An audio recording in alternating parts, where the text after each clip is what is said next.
Hello, everybody. I'm Grant Fluff from Floodsters Sports Zone, and welcome to Season 1, Episode 22 of Floodsters Sports Zone. Today, we got a live broadcast for you.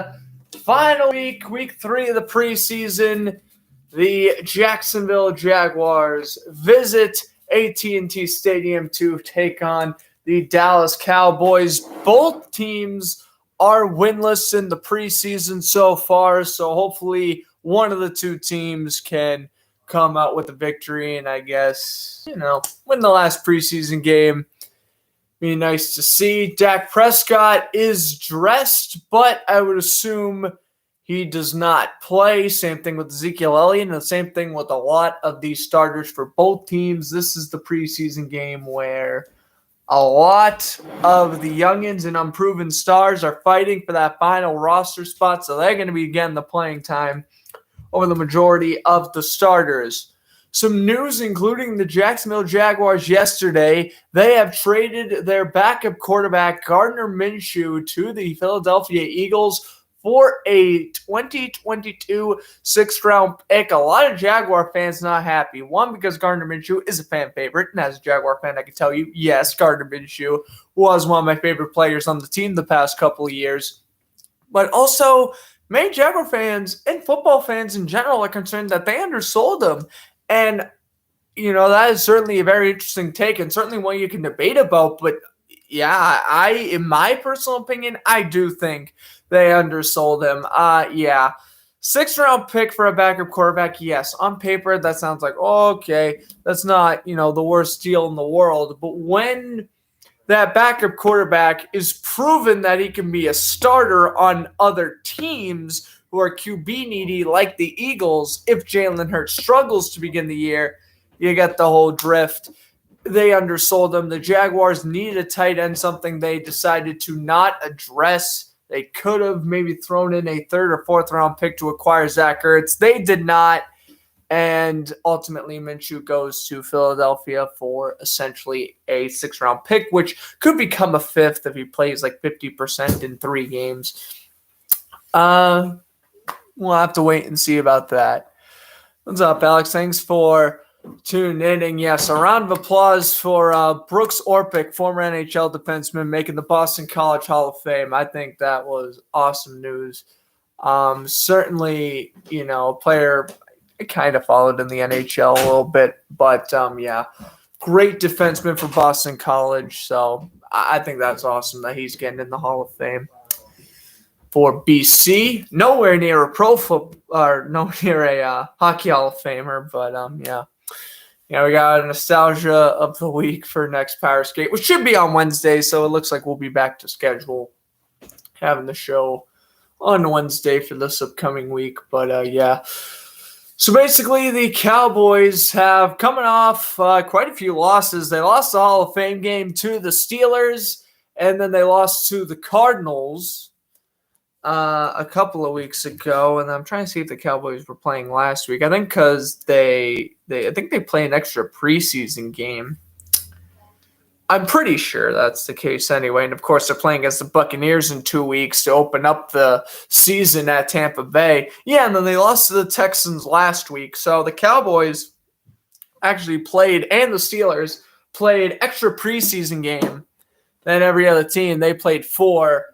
And, of course, everybody else played 3. Jaguars hang into their third preseason game, coming off of losses to the Cleveland Browns at Jacksonville, and then were playing against the Saints on Monday Night Football at the Superdome and ultimately lost. C.J. Beathard, the best Jaguar quarterback, last week against New Orleans. We'll see if it'll change here in Dallas, as looks like it's 1:06 Eastern Time. We are definitely nearing kickoff here.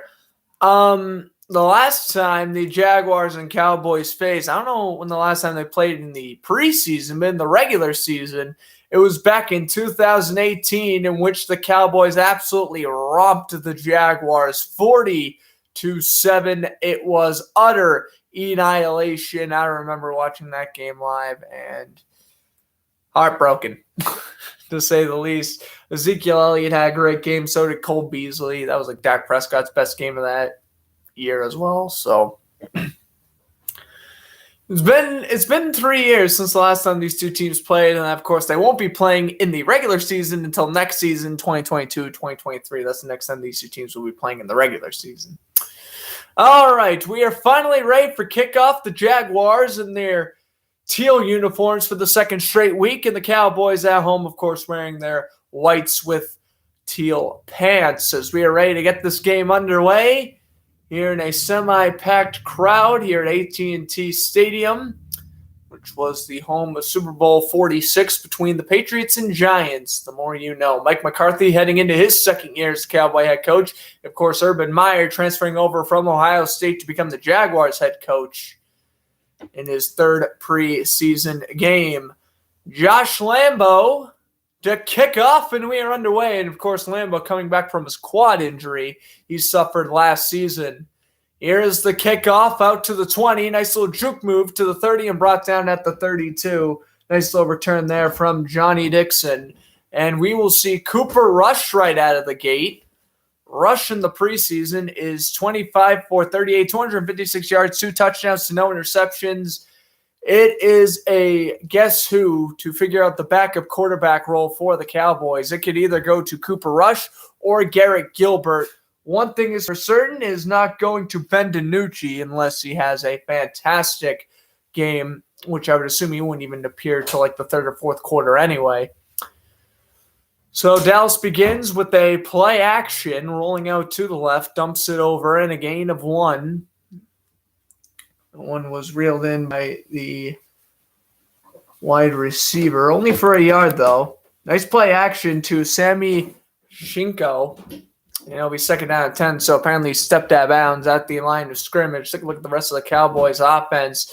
Jeremy Sprinkle, the starting tight end, former Washington football team tight end. He was decent backing up Logan Thomas last season, and of course, really battling it out for that roster spot. Malik Turner, he's had a very good preseason. I'd imagine he's a lock for the roster as Rush's pass is batted down at the line of scrimmage, and now it is 3rd and 10, 14-13 remaining here in this first quarter. Just getting underway as we kick off this Sunday's action of one of 5 preseason games on today.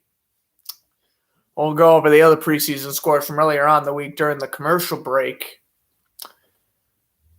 And I would also like to mention that I was too busy going into the pregame show. I forgot to mention that my friend should be stopping by in about an hour, and he will help me color commentate the remainder of the game. He's a much better color commentator than I am, so I think that's good that he's stopping by in a little bit as Rush overthrows Malik Turner, and it's 4th and 10, and we will get to see a punt by Brian Anger playing against his former team today. Of course, the notorious draft pick ahead of Russell Wilson. Yep, that was Brian Anger.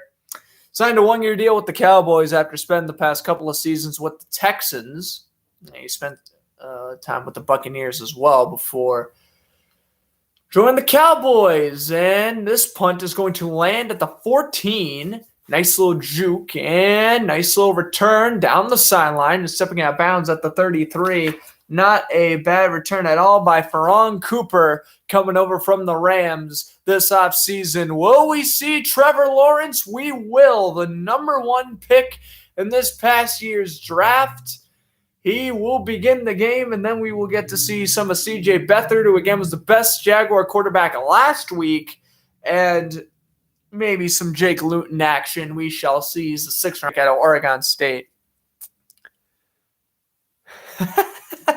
What's up, Ned? Thanks for stopping by. Oh, geez. I appreciate it. Stopping by. Yep. As that one is cut at the 38. That is James O'Shaughnessy, the starting tight end.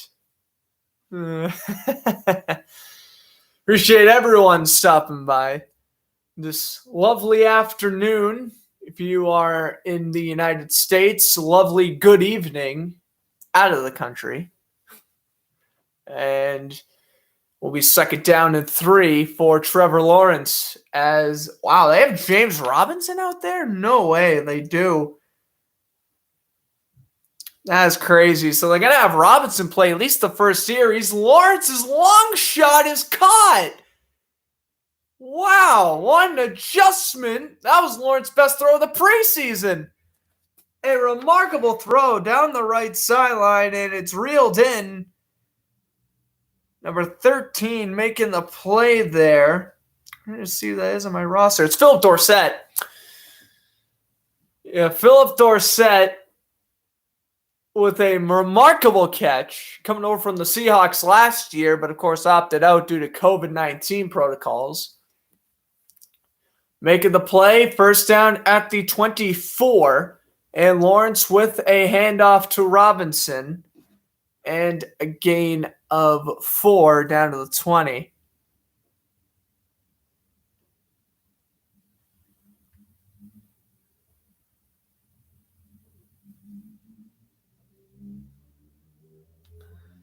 Lawrence, so far, in his last game against the Saints, he had 6 drives, threw for a little over 170 yards.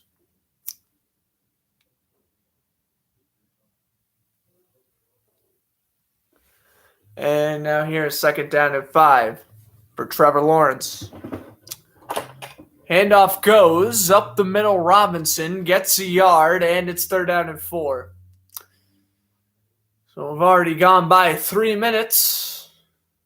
It'll be 3rd and 4 coming up here for Jacksonville. I'm heavily shocked. They let James Robinson play this game, especially after the season-ending injury to Travis Etienne last week against New Orleans. Very interesting there. Hopefully, at least I hope Robinson doesn't play for long. I would hate for him to get injured. Jaguars starting running back, if Robinson's to go down, would be Carlos Hyde. And, of course, he was the Jaguars starting running back in 2018. Didn't play well. Lawrence goes for the end zone, and it's caught for the touchdown. It's Ron Cooper. There is a flag. If it counts, that is Lawrence's first passing touchdown of the preseason. And it looks like the Jaguars are celebrating. It's holding against the Cowboys. There it is. Trevor Lawrence's first touchdown of the preseason, a connection to Ron Cooper, and it is 6-0 Jacksonville. Nice little out route, beat the corner. That was Nashawn Wright. He's actually had a pretty below average preseason. I think he's going to get cut if you want my personal opinion. Ron Cooper, good route running, and Lawrence, his first preseason touchdown. It took him 3 weeks, but he finally threw for one. He hadn't even ran for one either. Josh Lambo makes the extra point. It is 7-0. Trevor Lawrence, first unofficial career touchdown. Unofficial. Because it's preseason. So it doesn't count towards the stat sheet. But theoretically speaking, that was Lawrence's first ever passing touchdown.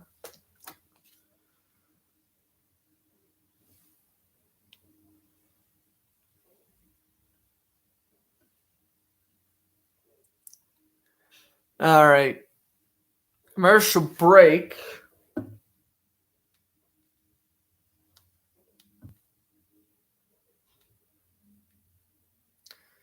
Okay, so now that we are in commercial break, let's check the rest of the scores here. So, only game on right now, we have Raiders, 49ers, and Dolphins, Bengals starting in 3 hours, Patriots, Giants starting in 5 hours, and Browns and Falcons starting in 7 hours. Your preseason scores from earlier this week, we had some games on Friday and Saturday, of course. The Colts defeated the Lions 27-17.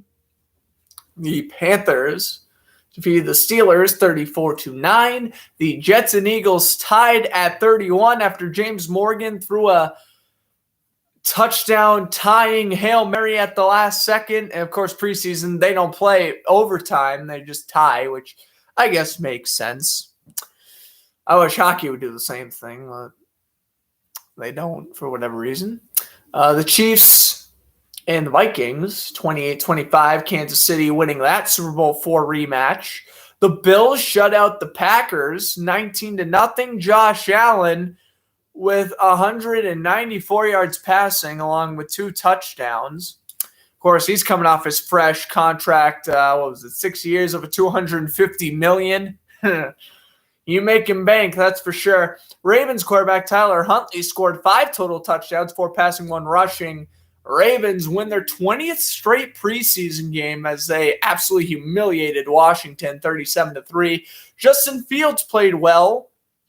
We probably won't see him until about midway through the regular season, but the Bears beat the Titans 27-24. The Buccaneers beat the Texans 23-16 as Tom Brady threw his first touchdown of the preseason. The Broncos beat the Rams 17-12, and the Seahawks shut out the Chargers 27-0. Poor Easton Stick had a great preseason, and he is a question mark to make the roster, so not good for the 2019 rookie QB, as that return by Dixon doesn't land far. Cowboys will start at around the 20, but there is a flag on the return.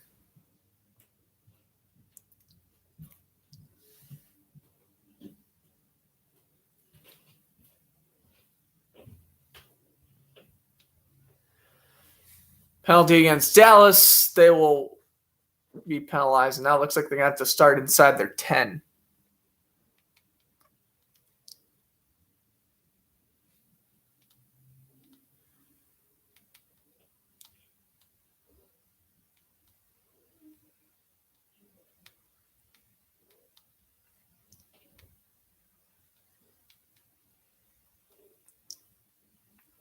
All right, 1st and 10.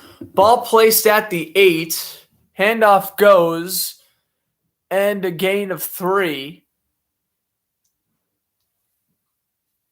Nice little carry there by Jaquan Hardy. 2nd down and 7 as we are now past the 4-minute mark of the opening quarter. Glad to have you with us, everyone. Floodsters Sports Zone Season 1, Episode 22, live commentary. We will have a show update for you at the halftime. Floodsters Sports Zone, oh boy, we got some news to tell you about the show, so stay tuned to that during halftime, which should happen in about an hour or so. That one's caught, a gain of 4. That is Cedric Wilson Malik Turner on the reception. 3rd down and 3. 10.5 to go first quarter, and let's take a look again here at the Jaguars defense, and look at the bull rush here from the right side of the screen. Fantastic pressure by the newly acquired defensive end Jihad Ward coming over from the Baltimore Ravens. He has done well. He's currently battling left tackle Terrence Steele, who is in his 2nd year, the left tackle number 78. Ball placed at the 17. Rush dumps it over to Turner. 1st down to the 20. And he is brought down by Shaquille Griffin, but a 1st down for the Cowboys.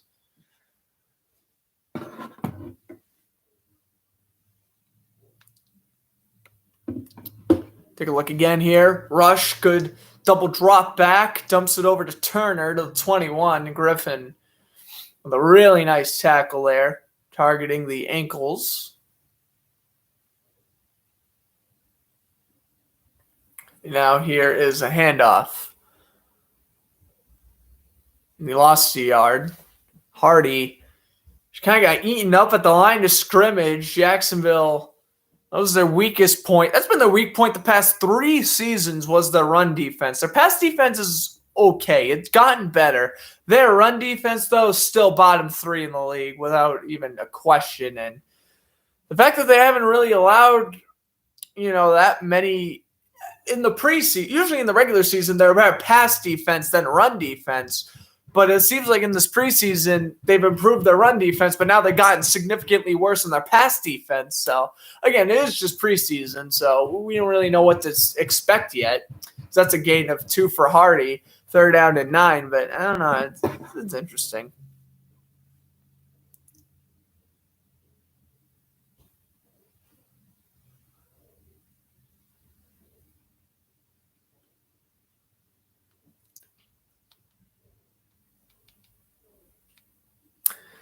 All right, 3rd down 9 here, under 8.5 to go.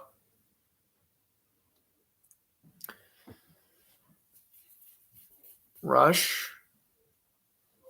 With 5 seconds to go on the play clock, takes the snap, and Rush under immediate pressure, incomplete. The intended man was Aaron Parker, but he overthrew him. A 4th and 9, and we'll get to see our second Brian Anger punt.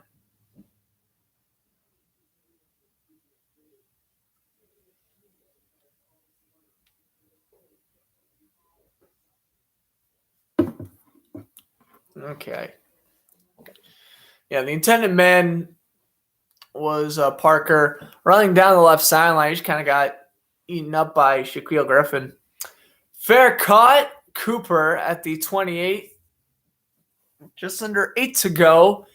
Into this first quarter, the Jaguars will get their second offensive drive. They're already 1 for 1. Let's see if they can continue on with the success here. Okay, back in commercial break. Oh yeah, I have major news to announce at halftime regarding this program here on YouTube. I will recap the sports news, like the weekly sports news, like we usually do, like what we would normally do on a regular episode. We could, let's talk about other sports. Well, I guess for right now, I'm going to read off some of the other scores from some of the other leagues. Right now, the Cardinals and Pirates scoreless, bottom of the first. Same thing with Phillies, Diamondbacks. Bottom of the first, Rays have a 2-0 lead over the Orioles. Bottom of the first, Nationals, Mets scoreless. Reds, Marlins scoreless, bottom of the first. Top of the first, Blue Jays have a 1-0 lead over the Tigers. And the Giants and Braves are currently scoreless, top of the first there. Red Sox, Indians is currently in delay. I think there was a hurricane somewhere around Cleveland, which would make sense. And no, I'm not calling them by their new name. I'm not doing that. I'm calling the Indians until otherwise. I know, it's the Cleveland Guardians now. I don't care. I'm calling them the Indians till the end of the year. Deal with it. Brewers and Twins starting in about a little under an hour. Same thing with White Sox, Cubs. Battle of Chicago there. Craig Kimbrell, let's see what he can do against his former team. Battle of Texas later on. Astros and Rangers starting in a little over an hour. Starting in about 3 hours, we have the Royals and the Mariners and the Dodgers and the Rockies. And then your Sunday night baseball game of the week, Yankees and Athletics. As the Athletics won 3-2 yesterday, snapping the Yankees' 13-game winning streak. And we also had some college football on. I know Illinois won their game. UConn lost 45-0 to Fresno State, and I know Hawaii got blown out. I think it was by LSU. LSU won their game, and Hawaii lost their game.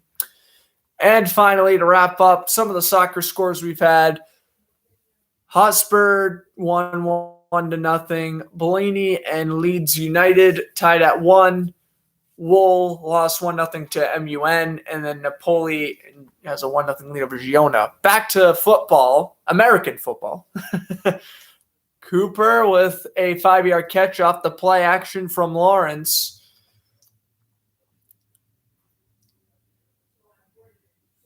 Now we're taking a look at some nice Michael Irvin celebrations. Great touchdown celebrator, Michael Irvin is.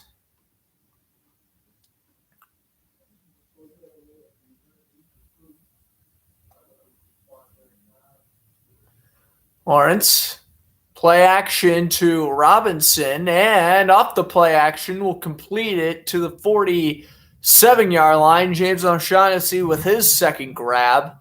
And that's another first down for the Jaguars.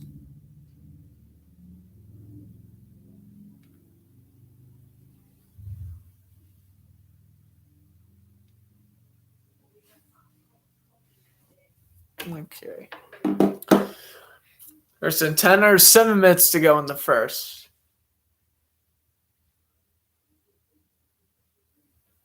Here's Lawrence to the 47. Handoff goes to Robinson. Robinson will take it to the right side, a stiff arm, and he'll get 3 before getting shoved out of bounds by Luke Gafford. outside linebacker for the Cowboys. He's definitely one that is on the bubble of making the roster for the Cowboys. Potentially a practice squad player. Of course, Cowboys linebacking core, when healthy, is going to be incredible. Jalen Smith, Leighton Vander Esch, and of course drafting Micah Parsons 12th overall this past year. You have a great linebacking core. Second down and 6, but again, that is if they stay healthy, because Smith and Vander Esch usually get injured, and I don't know about Parsons or not, as Robinson will get a yard, maybe 2, and it's going to be third down coming up. And now we take a look at some more Michael Irvin stuff, training and mini camp. Jimmy Johnson, the former Cowboy head coach back in the 90s, led Dallas to 2 of their 3 Super Bowls. Pro Football Hall of Famer last year. Irvin, I think, was inducted. When was he inducted? 2008, was it? 8, 9? Late 2000s was when Irvin was inducted into the Hall of Fame. I don't want to strain my brain on that. Third down and 4. Lawrence throws the screen to Colin Johnson, and it's incomplete. That's good coverage by Wright. Kind of bouncing back after getting burnt on the touchdown on the previous drive. Let's take a look here. Colin Johnson, the second-year receiver out of Texas, hook 'em horns.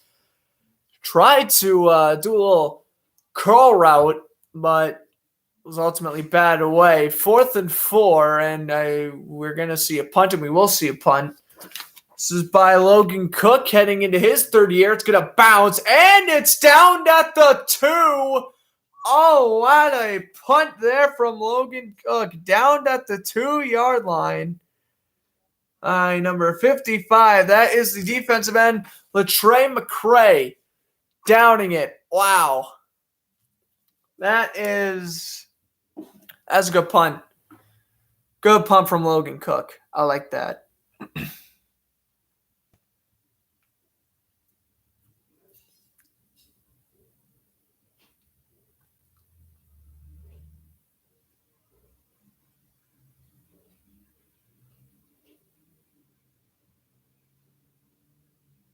Of course, if the Jaguars weren't on today, I would have pushed this broadcast back to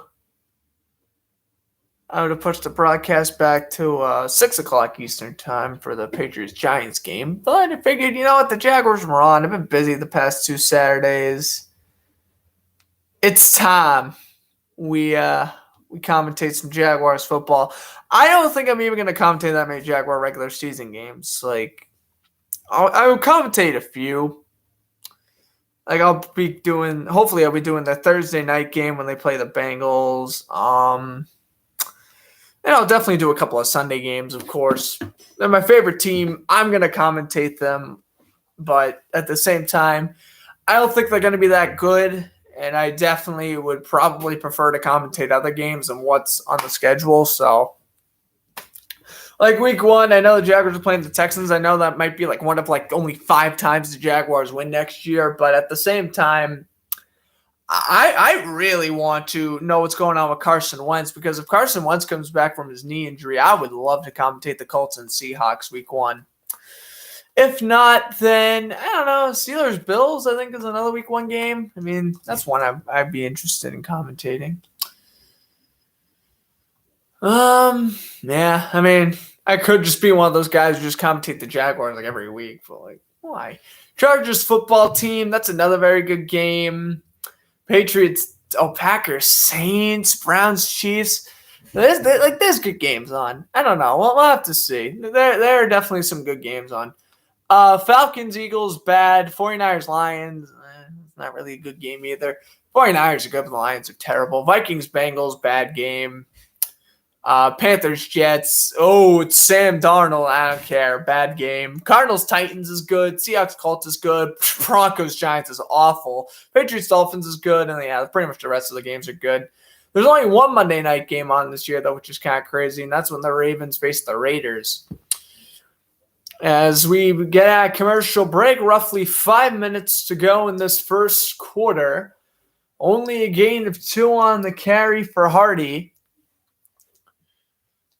And it will be 2nd down and 8. Looking on from the sideline is Blake Jarwin, who fully recovered from his ACL tear, suffered back in week 1 of last season. Hopefully he plays well throughout his hopefully he can just stay healthy and then he'll play well. Good sleeper pick in fantasy football. That's a pretty good tackle there. Only a gain of a yard. Evan Hardy with another carry. Brought down the play by Cindy Jones. Ooh, Cindy Jones is playing in the preseason. That's interesting. He's the best Jaguar corner, or at least he was last year. So, yeah. They're down 7. McCarthy, he's just sitting there, he's not even speaking into his microphone. 4 seconds left on the play clock. Inside handoff goes, breaking off a tackle and brought down at the 18-yard line. Nice little carry there for Brendan Knox. But ultimately, he does not get the first down. Or did he? He actually probably did get the first down now I'm thinking about it. Good, nice little juke back. Get to the 18. Good work. And yeah, there's a first down for the Cowboys. I don't know what I'm thinking. First and 10 at the 18. Here is Rush. Inside handoff. And a yard. That is for Knox. Down to 3 minutes in this opening quarter. Jaguars have already played their best preseason game, unless they give up like 40 points unanswered. This has already been their best preseason game. They haven't even had a lead for this long in the preseason. Yeah, I know. It's only been like 8 minutes of gameplay. Rush will throw that one into the dirt. Great pressure there by number 52 for Jacksonville. That was a Devon Hamilton, the second-year defensive tackle, get right in the face of Cooper Rush, and he had to throw that one into the dirt. So it is 3rd down and 8 coming up here for the Cowboys.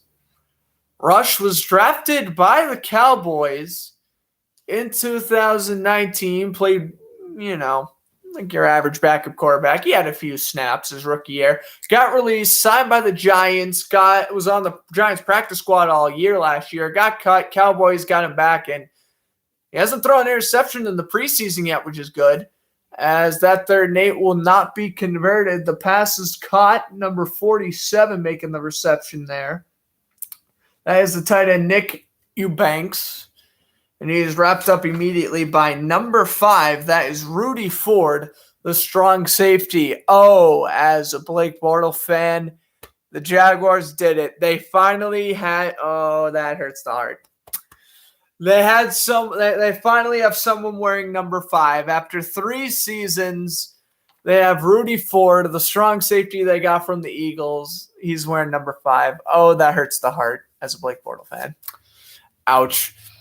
At the 28, Nixon will get hit. Minute 45 to go in the first, and there is a flag. And that is now the second flag we've had on a kick/punt. And currently the offensive coordinator talking to Cooper Rush on the bench. Let's see what this flag is on. I'm not entirely sure right out of the gate. You could probably take a speculation. Well, it's against the Cowboys. So first down for Jacksonville. They'll decline and take the football where they got it. And we will head to commercial break. Minute 45 to go in the first. Still 7-0 Jacksonville. No, I was briefly talking a little bit during the pregame that the last time these two teams played was in the 2018 season when the Cowboys won 40-7. In 2014, both these teams played in London. The Cowboys won that game as well. And then in 2010, that was the last time the Jaguars beat the Cowboys in this very arena. They got the job done And they pulled off the upset with David Garrard. Blast from the past.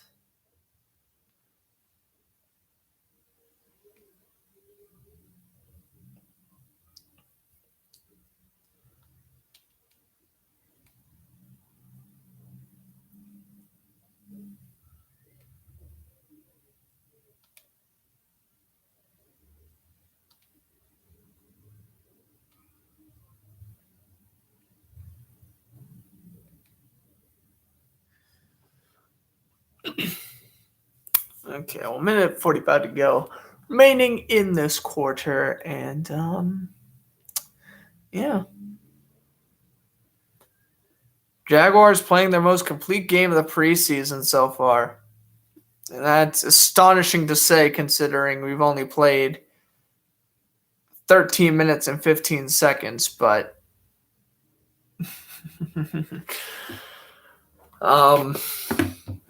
they have. Again, unless they give up a lot of points unanswered. All right, bottom of the first now. Giants and Braves are still scoreless. Yeah, I'd like to mention that the NFL season officially begins not this Thursday, but next Thursday. They have a bye week after the preseason now. I honestly hate that. I wish they just, went from preseason to the regular season. I wish they went preseason into the regular season, no bye week. And then your one bye week happens the week before the playoffs. I don't like the bye week before the Super Bowl. I actually don't like that. I'm very against that. The Pro Bowl should, the Pro Bowl shouldn't be the last game. Here's the thing. If let's say, for example, we have a Super Bowl rematch, Chiefs and Buccaneers players can't play in the Pro Bowl. And I know you're going to say, Pro Bowl, they're probably going to opt out of it anyway. And I understand that. But at the same time, I'd rather that be the last game of the year. In a way. It's just, they have a bye week before the Super Bowl, but they don't have a bye week before the playoffs. I don't like it. As that is a first down run. Is that Hyde? Yeah, Carlos Hyde. Again, Hyde was on the Jaguars back in 2018 because the Jaguars thought, hey, we'll trade for Jamal Charles. Lasted, 3 games in Jacksonville and got released and retired. Oh, boy. Second down at 5 now after the 5-yard run by Hyde. Hyde now out there to block. Lawrence gets hit. Pass is caught. A gain of 7 for O'Shaughnessy. And James O'Shaughnessy, as there is a flag, 58 seconds ago in the first, O'Shaughnessy, he is projected to be the Jaguars starting tight end. And the fact that they have their starting tight end who is injury prone playing the entire first quarter of a preseason game, I think that's crazy. About Jacksonville, I'd really be using Tyler Davis. He's a rookie out of Georgia Tech. He's a very good tight end based off of what I've seen. And they're actually going to call the Cowboys for roughing the passer on Trevor Lawrence here, and they will call him on number 97. Getting penalized there. That is none other than Rondell Carter. So we'll be 1st and 10. Clock resumes as the ball is placed at the 38-yard line of Dallas. Lawrence to take the snap in shotgun formation. Lawrence will dump it over. It's reeled in and staying on his feet and getting about 14 yards. That's the backup tight end. Christian Martez doesn't have many catches. He's primarily a blocking tight end, but he makes the first down snag there. Steps out of bounds. Clock continuing to run. Just under 25 seconds ago on the play clock, just under 15 seconds now in the first, and I would not be shocked that Martez catches the last play of the first quarter. Jaguars just getting out of the huddle as they got 6 seconds left. Now down to 5, down to 3. Lawrence will motion O'Shaughnessy, and that is the end of the first quarter. The Cowboys have punted twice. The Jaguars have punted once, but they also scored once. Trevor Lawrence's unofficial first career touchdown to Ferron Cooper is the difference maker. Jacksonville also in field goal range. And honestly, if Jacksonville don't score a touchdown this drive, I think that's absolutely okay. I mean, Josh Lambo, of course, was injured the entire second half of last year. And we know when Josh Lambo's healthy, he is hands down, easily, undebatably, we'll put it out undebatably, top 4 kicker in the NFL. So I think we have to, see what Josh Lambo can do. And so that's why necessarily Jacksonville, they got the lead. There's no need for Trevor Lawrence to force the ball downfield or anything. That's the good news for Lawrence, too. I know a couple of Jag fans are going to be like, what? Or just a couple of NFL fans in general are going to be like, what? Trevor Lawrence, it took him 3 weeks to get his first career touchdown. I'm going to put it to you this way.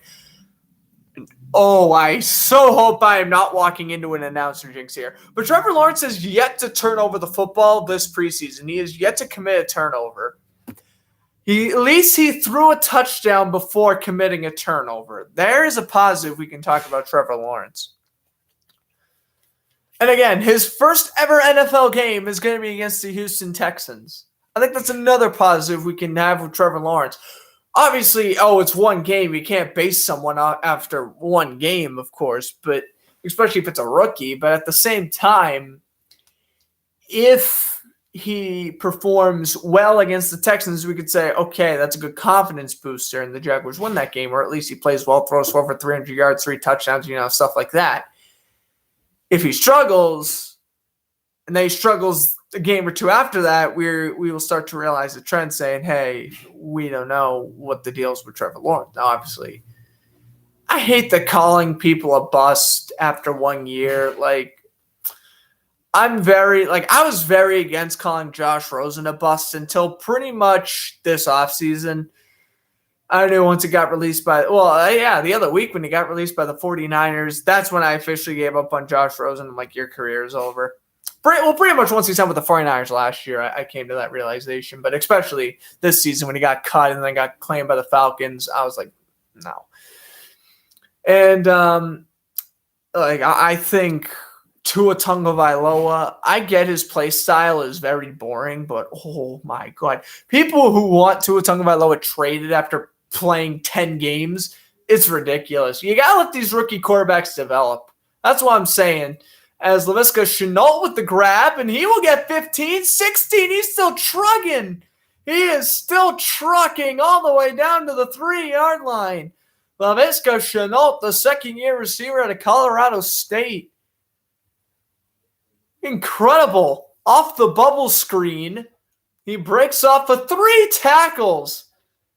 Wow. Incredible.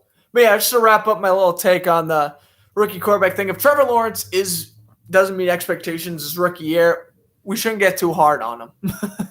That's what I'm basically saying in a long, lengthy way. They put Cooper in motion, handoff goes, and Carlos Hyde will stroll into the end zone for the touchdown, and now there is a flag, and if this is holding against Jacksonville, you can take away the 6. Hyde was about to run for his first touchdown of the preseason from 3 yards out, but it looks like we're going to get a hold on Ferron Cooper, so we'll hold the horses, no pun intended. Of course, referring to a Cowboys joke. I know that we have the comedy hour over here. It was a good run by Hyde. Ultimately, he's going to be called back for a hold, so 10-yard penalty, and will now be at the 13-yard line, 1st and 10 for the Jags. Jaguars had 1 penalty for 10 yards, Cowboys 3 penalties for 28. 3 seconds ago on the play clock, Lawrence puts Hyde in motion. Lawrence quick throw, a low throw, but Laviska Shenault makes the grab at the 5, and it'll now be 2nd and goal for the Jaguars.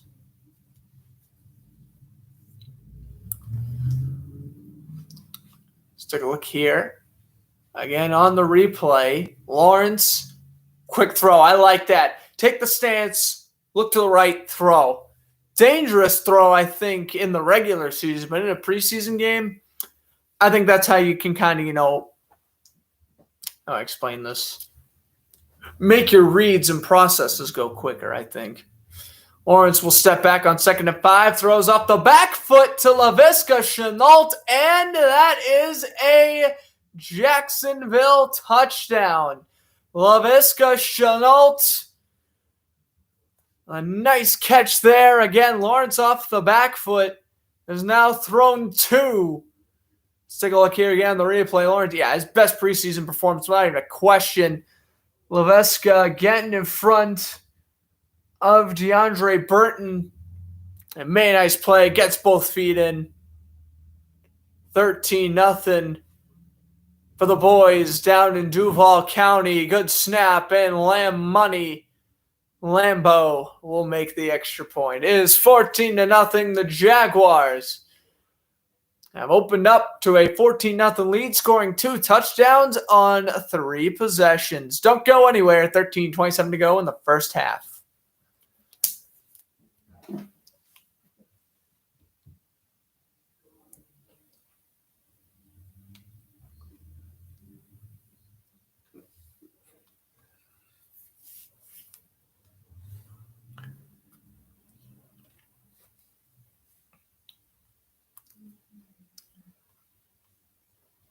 Trevor Lawrence is playing out of his head right now. He's playing great.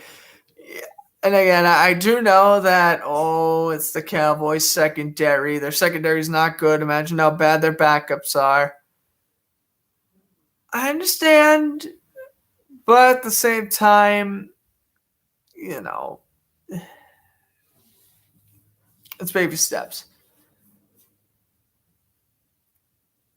Man, Lawrence is playing incredible right now.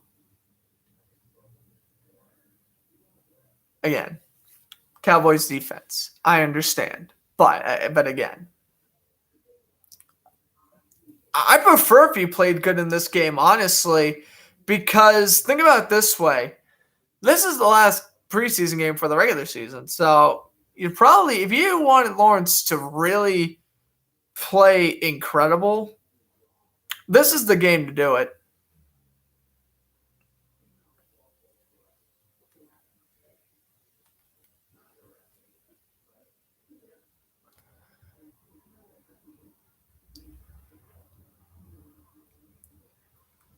This is the game to go crazy if you are Trevor Lawrence.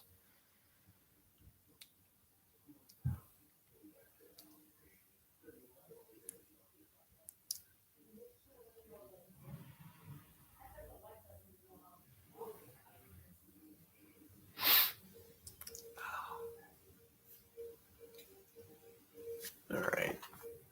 Looks like we're heading at a commercial break now. I feel like I got to sneeze. I hate that feeling.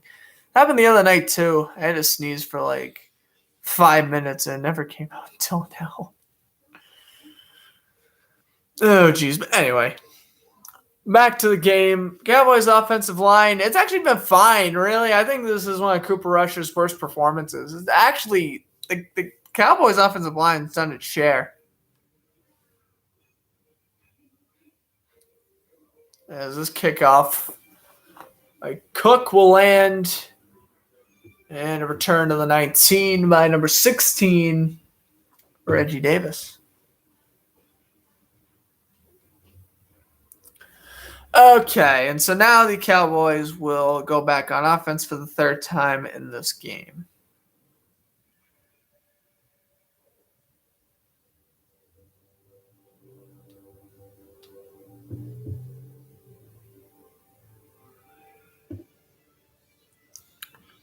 First and 10. And now we get to see Garrett Gilbert. So this is interesting. Gilbert comes in first, and a handoff, or rather, Rush comes in first, while a handoff gets about 3 or 4 yards. So this is weird. Garrett Gilbert started every single preseason game for the Cowboys. They start Rush today, and now they put Gilbert in, which is crazy. He's 1954 for 214 yards. So a few nice throws. I think the Cowboys QB room is going to go with obviously Dak Prescott as the starter, Garrett Gilbert as the 2nd string, Cooper Rush the 3rd string, and then Ben DiNucci either sits on the practice squad or gets cut. Based off of preseason performances, I think that's how that goes. As they flip it around, nice little return for Turner, and he gets blasted. Wow. The run was actually by Aaron Parker, and that was a huge hit. Number 23, C.J. Henderson, the second-year corner out of Florida, with a huge hit, making it 3rd and 3 for the Cowboys. Of course, Henderson, there have been off and on rumors this offseason. Will he get traded? Will he not? Right now, he's not getting traded, especially after making a huge hit like that. Rush days over, going 4 for 8 for 16 yards. No touchdowns, no interceptions either. And didn't get sacked, which is good. Here's Gilbert under immediate pressure. And as I say it, Jacksonville almost gets a sack. Instead, he throws it over to Knox, who drops it. And we are going to now see our third punt for the Cowboys. And Dallas looking like they could potentially go 0-4 this preseason if they don't figure out what the heck's going on here. We're going to see Brian Anger for our third time. I mean, yeah, we know Brian Anger is a solid veteran punter. We don't need to see him constantly. We know what he can do. And he makes a nice punt here down to the 17. And nice little juke to the 27. Maybe 26, depending on where that market. The market at the 27. That was Cooper on the punt return again. 11:42 to go in the second. 14-0 Duval County. All right, back in commercial break.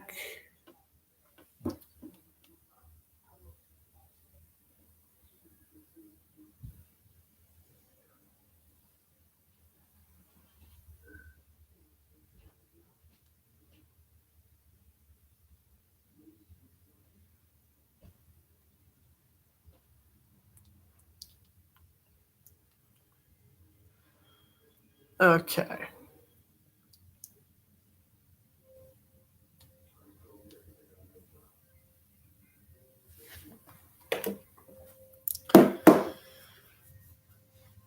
So top of the third, Giants, Braves scoreless. The Pirates and Cardinals still scoreless, top of the third. Phillies being the Diamondbacks 2-1, bottom of the second. Phillies won 7-0 last night, which was pretty good for them. The Rays beating the Orioles 3-1, bottom of the third. And Mets beating the Nationals 1-0, bottom of the third. Marlins beating the Reds 2-0, top of the third. And then the Blue Jays beating the Tigers 1-0, bottom of the third. Red Sox Indians still in delay? Why? Oh, I think I know the answer to that question. Rain delay. Well, good thing football's on. Well, I'm going to tell you Sunday, but yeah. I think I know when I've commentated NASCAR before, I've had to sit through rain delays, but I'm trying to see if I ever had to sit through a rain delay commentating baseball. I can't say off the top of my head I have.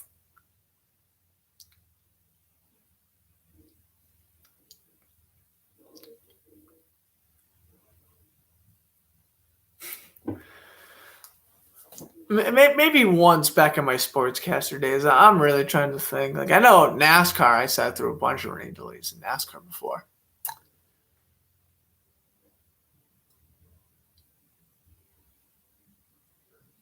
Michael Irvin just posted on Instagram that he enjoyed playing or enjoyed catching up with some of the Jaguar receivers. And while the Instagram post is on the screen, I'll go like that Instagram post too. How about that?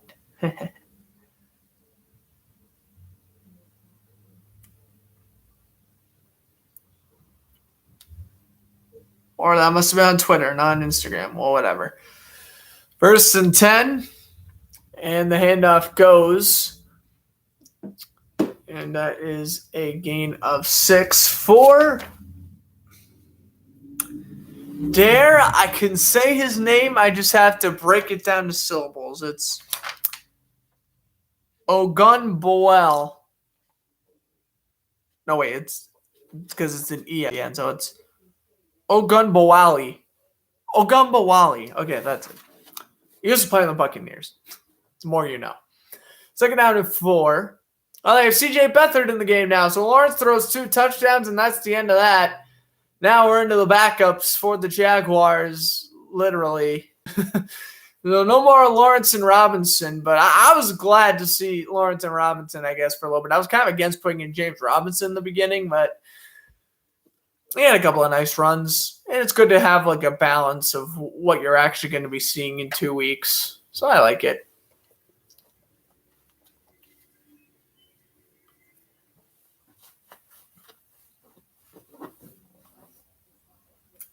Is 3rd down and 4.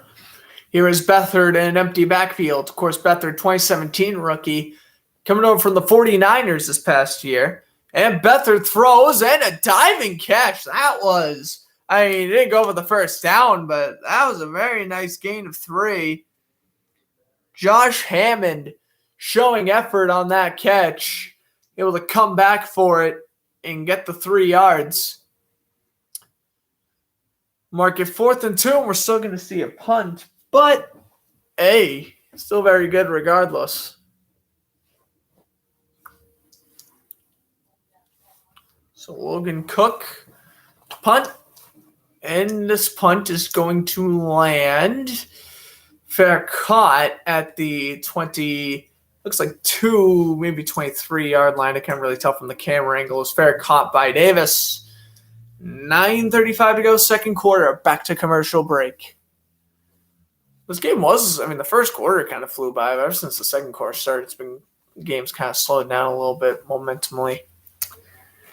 Of course, hopefully we'll be joined within the next half an hour. I'd assume we'll be joined by my friend Connor, who'll be doing a much better job than me explaining the commercial or doing the play-by-play stuff color stuff. I'm still doing play-by-play. He'll be doing color. And then during halftime, we'll talk about football news, probably our predictions. And I have some major news to announce regarding this show's program. So 2 things that are going to happen. And no, one of them isn't the show is ending, because it's not.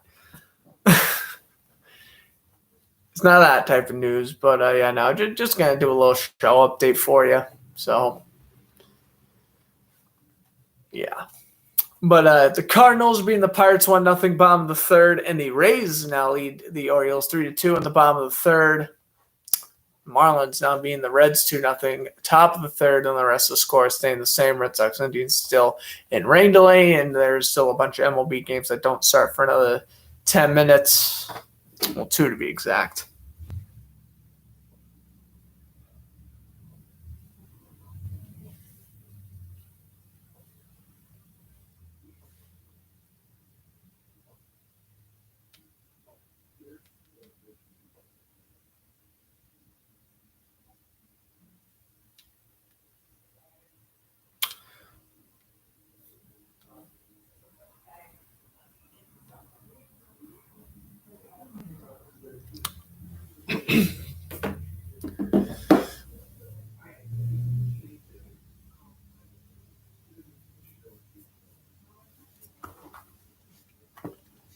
All right, back from commercial break. Looks like we're going to see Garrett Gilbert for the second straight drive. Gilbert, it seems like I've been given a background about every single player, so we'll continue on with Garrett Gilbert here. Gilbert was a 2015 rookie, but he never did anything his rookie year. Was on the Patriots practice squad, won the Super Bowl as the 4th-string QB on the practice squad. Signed with the Panthers, played mediocre. Played on the Browns for a couple of years, was just a regular backup. Played in the AAF, essentially would have won AAF MVP. That's a gain of 9 over to number 81 there. That is Semi Fehoko making the reception. AAF, of course, the American Alliance Football League. Started and was contracted in 2019. Gilbert playing for the Orlando Apollos essentially would have been the league MVP if the league didn't shut down early due to financial reasons. And, and was a free agent. Dak Prescott, I heard, he was signed by the Cowboys, and here we are trying to secure that backup role. He was the backup for the majority of last year. Well, besides when after he was the third string, essentially, because obviously Andy Dalton was the backup after the Dak injury. But yeah, third down coming up here, so a couple of runs that don't really go anywhere for the Cowboys here. That was just a 1-yard game previously. Let's see what they do here on this first and 10. Never mind. It was a third and long, but I guess not. Gilbert will take too long to throw, and he just throws into the dirt. That was good pressure. Gilbert sensed the pressure. He sensed he held on to the ball for too long, and which he did hold on to the ball for at least 2 seconds too long, which 2 seconds, of course, in football terms is like 50 minutes. So it's like very unfortunate that but it was good that he sensed the pressure and he was able to throw it away, which was good. All right. So now he's 2nd and 10 at the 32, and the inside handoff to the 34-yard line. That's gain of 3 for Jaquan Hardy. Just under 8 minutes to go now in this in the second quarter. Third down coming up for the Cowboys. Cowboys only have like 2 first downs this entire game. What are they going to do here? Here's Gilbert. Taking the snap, and Taven Bryan jumped off sides, and they're going to blow the play dead. Oh, no. That should have been a free play for the Cowboys. Gilbert, he jumped Taven Bryan off sides. He should have took a deep shot. And obviously, if it's incomplete or whatever, just take the 5-yard catch. Or just take the 5-yard catch. Take the 5-yard penalty. I don't agree. The referee blew the whistle on that. Also, in my opinion, which isn't an unpopular opinion at all, but Taven Bryan, the most ginormous bust out of that entire 2018 draft, aside Josh Rosen. I forgot Josh Rosen existed. So it goes Rosen, Taven Bryan. As that throw is low and incomplete for Malik Turner. Gilbert threw low, and right now it looks like Rush has been the better QB out of the two. This game essentially deciding who's going to be the QB2 and the QB3. And maybe even, I don't know about a cut. I mean, DiNucci may get cut, but I don't think Gilbert will get cut. Anyway, a low throw, turn to the intended man, but the Jacksonville corner able to swat away at the last second. And it's 4th and 3, and Gilbert's going to stay out there, so we will not see a punt. Gilbert's going to roll out to the right, throw, and it is going to be caught. He maintained possession. What an incredible grab, jumping over 2 teal uniforms. That was a tremendous catch. And now Gilbert using his veteranocity to go no huddle so Urban Meyer can't challenge. Inside handoff to Hardy, and he gets 3 before getting wrapped around by number 58 of Jacksonville. That is a Doug Costin. And let's check the flag.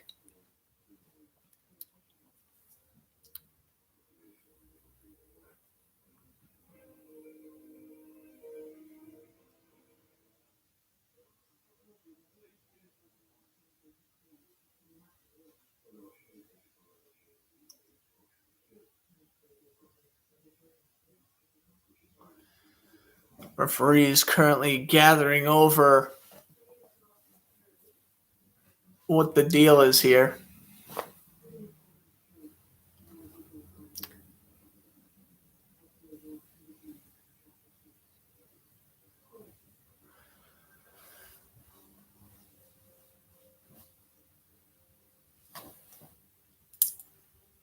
I'm not sure what they blew the flag for or not. It was Malik Turner with the reception. And look at this, Turner able to hold in possession over 2 Jaguars.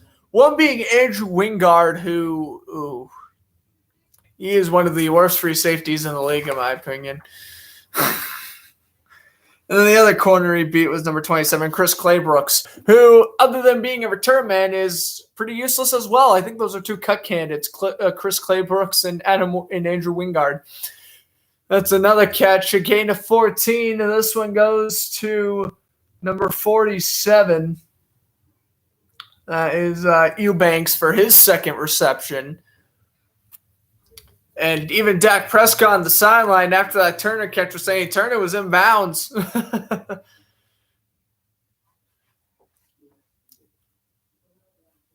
Can't wait to see Dak Prescott back. I mean, he's not one of my favorite quarterbacks by any means, but I think it's just going to be awesome to see him come back from such a gruesome injury. I hope he does well. Honestly, if the Cowboys win the division this year, I wouldn't even be mad. There's a handoff and a gain of 11 brought down on the play by Claybrooks, stopping Hardy. Now under 6 minutes to go in the half, and a nice little inside handoff. Quickly cuts to the left, and a nice little run there for Hardy. Good tackle. Looked like Claybrooks may have injured his left arm making the tackle. 5:58 to go, and there is a stoppage, and I'd imagine that's to attend to Claybrooks, and it is currently down on his back, and Jaguar medical staff will check him out.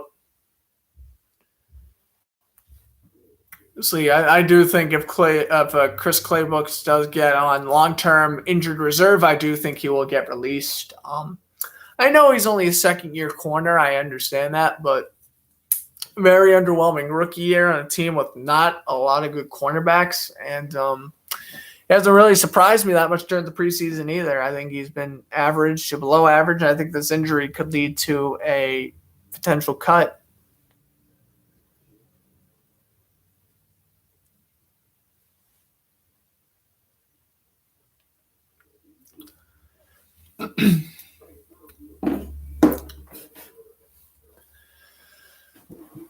So,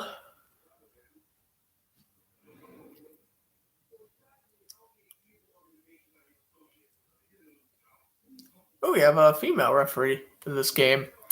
Line judge. So we have one of the female officials in today's game. That's good. All right. 1st and 10. Clock will now resume. 20 seconds left on the play clock, and Cowboys with their deepest penetration of the afternoon. Here's Gilbert. Inside handoff goes to Hardy, and Hardy will get a yard to the 19.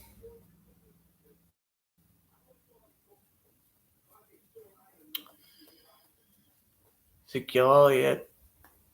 He didn't play all preseason either. He and Dak having some fun on the sidelines, and Michael Gallup. Cowboys offense is going to roll fine as long as Dak Prescott avoids an injury. I think that it's going to be fine. The Cowboys offense is going to be fine. It's their defense that's what worries me. As here's Gilbert throwing, and it's caught for the touchdown. A 19-yard strike. Gilbert finds Parker, and the Cowboys will cut the lead in half with the extra point. So Gilbert comes in. His second drive does not go to waste, and he connects with Aaron Parker for the 19-yard score. And look at this. Gilbert rolling out just a little bit to the right, made a nice play, made the nice catch. That was Parker.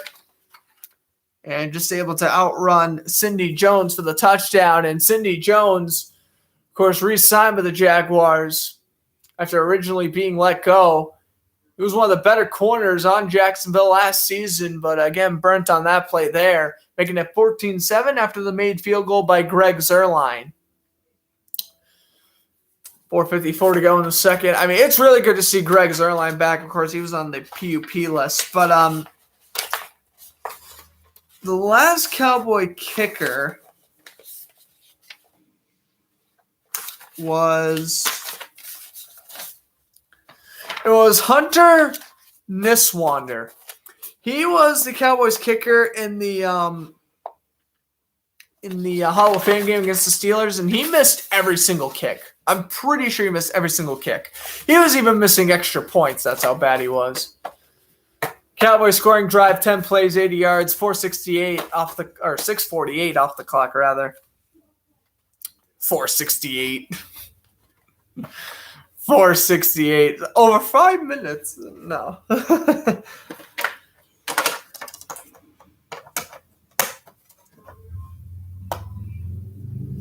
Okay. Cowboys ready to kick off. 14-7. You can get to see Greg Zuerlein, who kicked the game-winning field goal a couple of times last year. I know he did against the Falcons in week 2. I'm trying to see what was the other week he kicked the game winner. I don't know. The Cowboys weren't really a part of many close games last year. Okay, well, Garrett Gilbert. Good pocket composure. He's been taking the smart reads. He's basically been taking what the defense has given to him. And a good example of that was that touchdown to Anthony Parker. Or Aaron Parker, rather. I'm still getting used to these names. I apologize if I'm referring to my roster quite a bit. They're practice squad players. And they're like rookies and stuff, so I'm not too familiar with them yet. Here's Beathard taking a deep shot, and it's caught at the 30. Wow. Nice adjustment. CJ Beathard, that might be his best throw the whole preseason. Remarkable catch there. Reaching out. Good agility and a very nice catch there. That's number 83 making the reception for the Jaguars. First and 10, 4:25 to go in the first half, and now we will get a challenge from Mike McCarthy.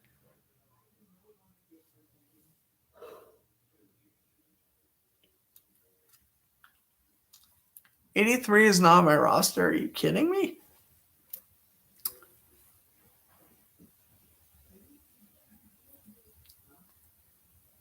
Dang, I don't know where he is. He ain't on my roster. 83? No, I don't see him. That's unfortunate. Unless he changed his number or something. They're obviously reviewing if the pass is complete or not.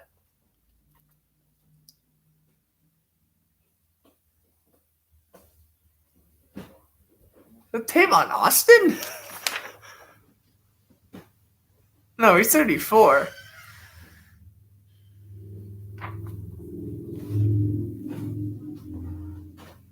Go check that out.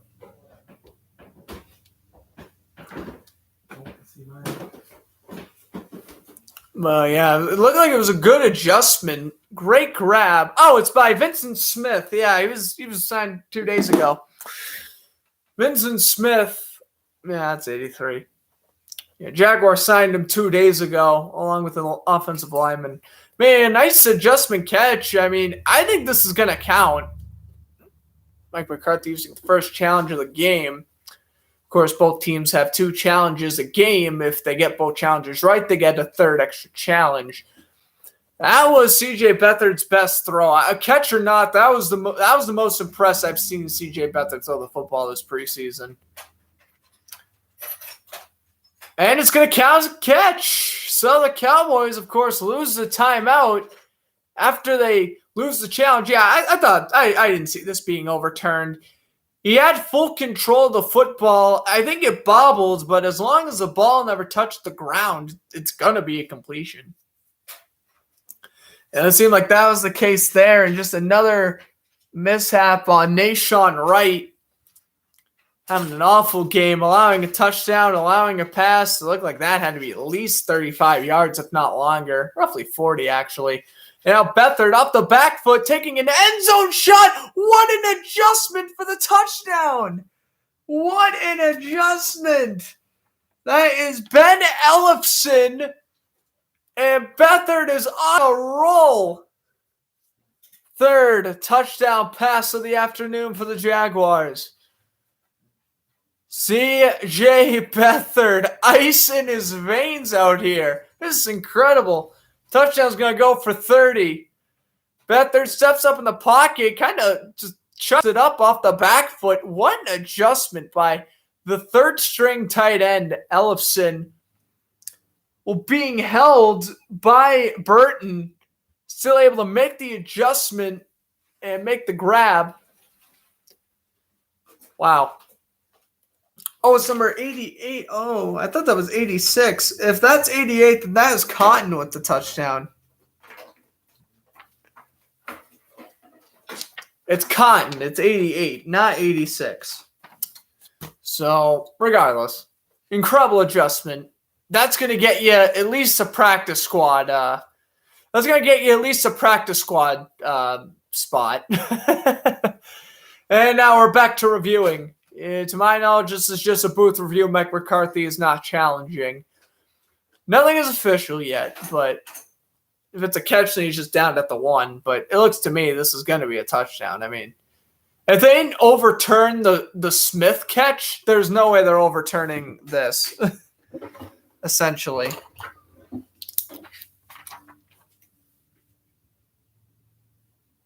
Just got to write down these guys on my roster here.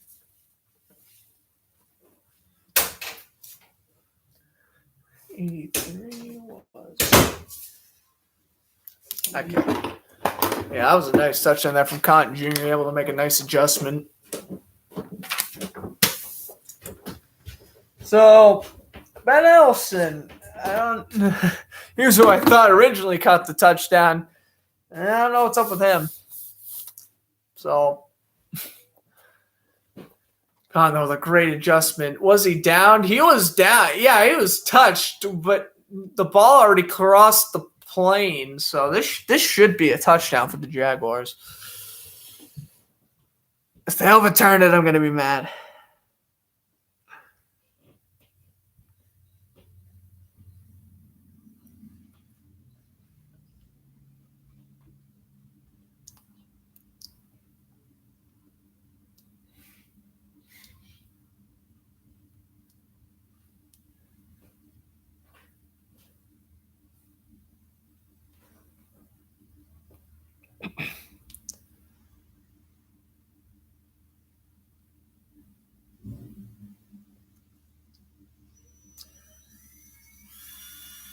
I've just got where that Shaq Lawson got traded, as they're still reviewing the touchdown, which I hate to be that guy, but it's a preseason game, so I don't know why they're taking so long to review this.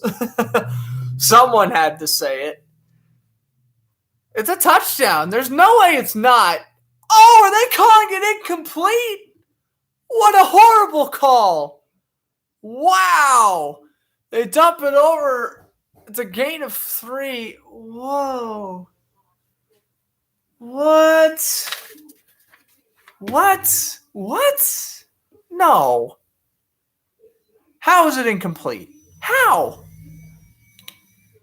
I understand he was downed at the 1, but I need an explanation how that was not a catch, because that looked to me, that was 100% a catch.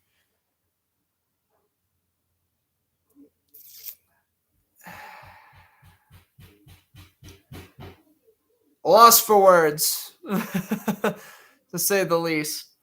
Here is a near interception thrown by Beathard on 3rd and 7. That one is nearly intercepted by Malik Hooker coming over from the Colts. Oh. And the Jaguars absolutely robbed out of 6 points, if not more. Horrible call. And I don't care if it's the preseason. I still give the referees a piece of my mind if I disagree with their call.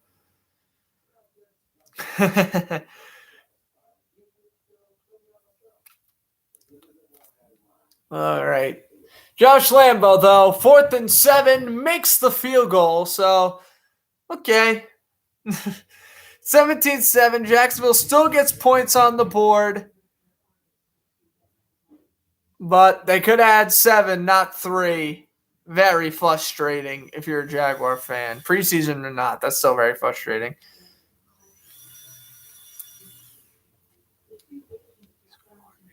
But yeah, Shaq Lawson's been traded to the New York Jets for a 2022 6th-round pick. That's kind of crazy.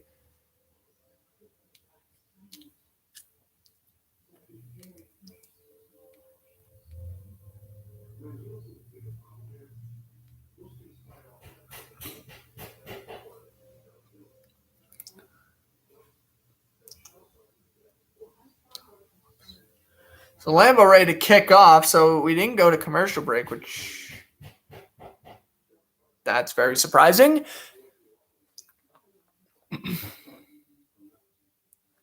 And away we go. So 3:28 to go. Jaguars now up their lead to 10.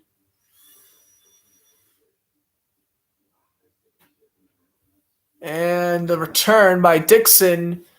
That's not a great return. So far in the preseason, Cooper Rush, 25 for 38, 256 yards, 2 touchdowns, and no picks. Garrett Gilbert, 23 for 41, 272 yards, 1 touchdown to no pick. Oh, God, they're both doing good.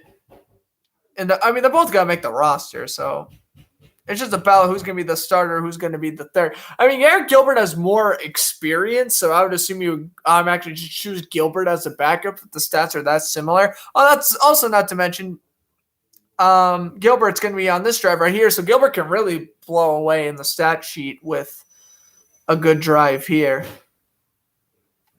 As here's the handoff, a nice little juke and 2 nice little jukes before it's brought down at the 30. That was Knox on the carry with the tackle Rudy Ford. And it'll now be second down and short.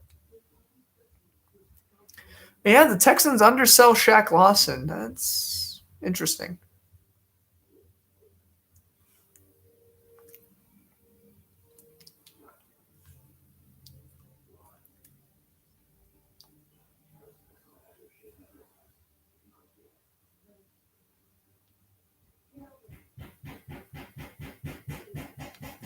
Okay.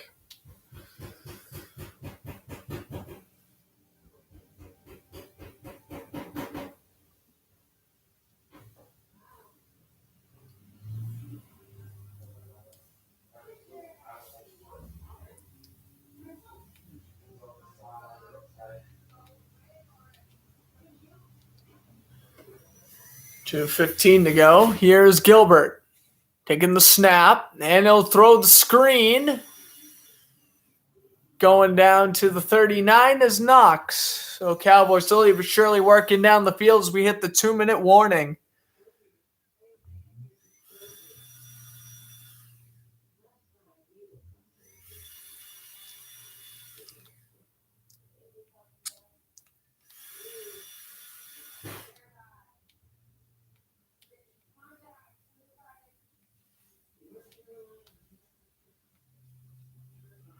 All right.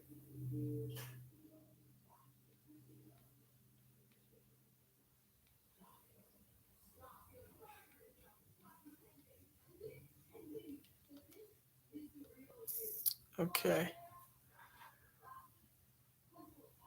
Whoa, and also just got word that Harrison Smith got re-signed by Minnesota. So we have a lot of football news trickling in here as the games get underway.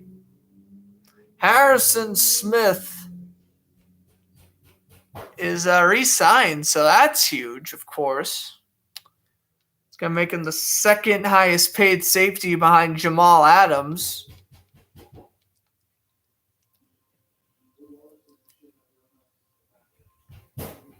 Harrison Smith, one of the more underrated safeties in the entire league.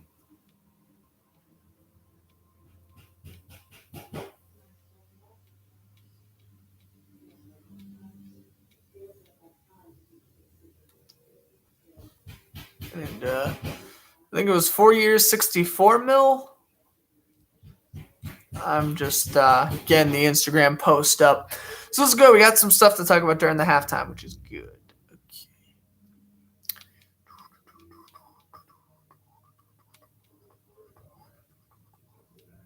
Okay.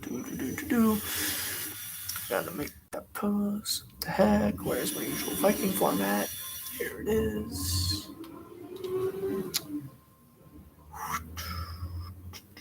Okay. But yeah, we had a couple of trades. Now we have a re-signing, which is huge. Stuff is happening in the sports world.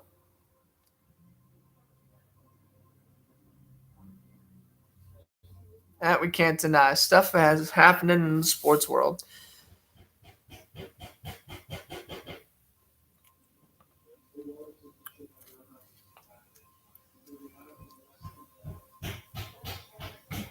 Vikings Resigned Pro Bowl. How is it still in commercial break? Oh, there it goes. I was like, how is this game still in commercial break? It's getting out of commercial break now.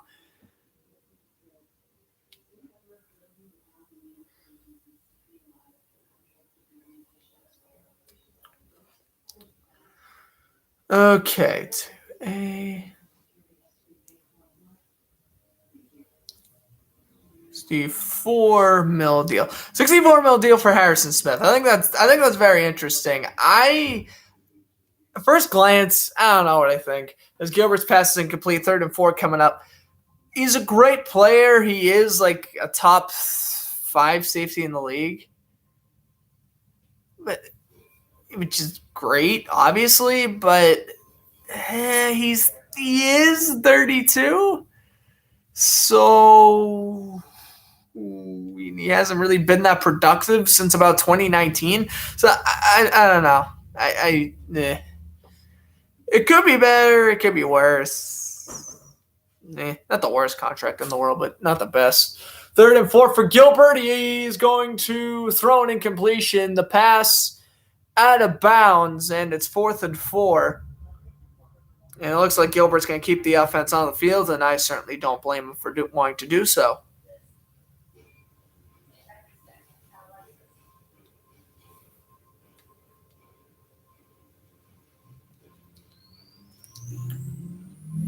Okay.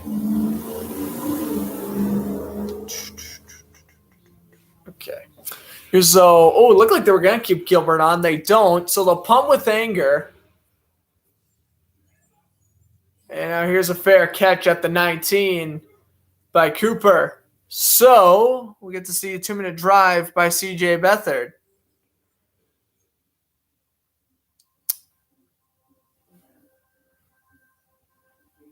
We'll see what happens.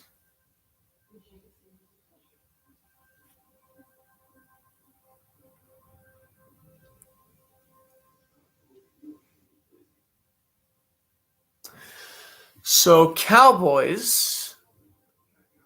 Oh, by the way, my friend is on his way now. So he probably will stop by sometime during halftime, I would assume. Help us broadcast the second half. And hopefully this game can continue its pretty good pace. I mean, 17-7. I commentated the Patriots-Eagles game last week. That game ended up being 35-0. So at least this game's been pretty good. Again, to 5 for the Jaguars, as this is a good 2-minute drill for C.J. Beathard. This is what quarterbacks can kind of make their mark. If Jacksonville can go down the field and kick a field goal, or at least get him into field goal range, Beathard's doing his job. Beathard will throw a duck, incomplete. Ooh, that one. Beathard immediately pointed to himself saying, that was my fault. Oh, boy.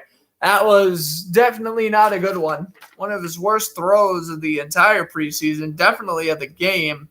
The intended man, 81. Who's 81? Or it just won't be on my roster. That's cool, too.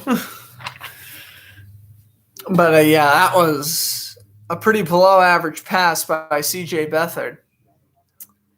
No doubt about it.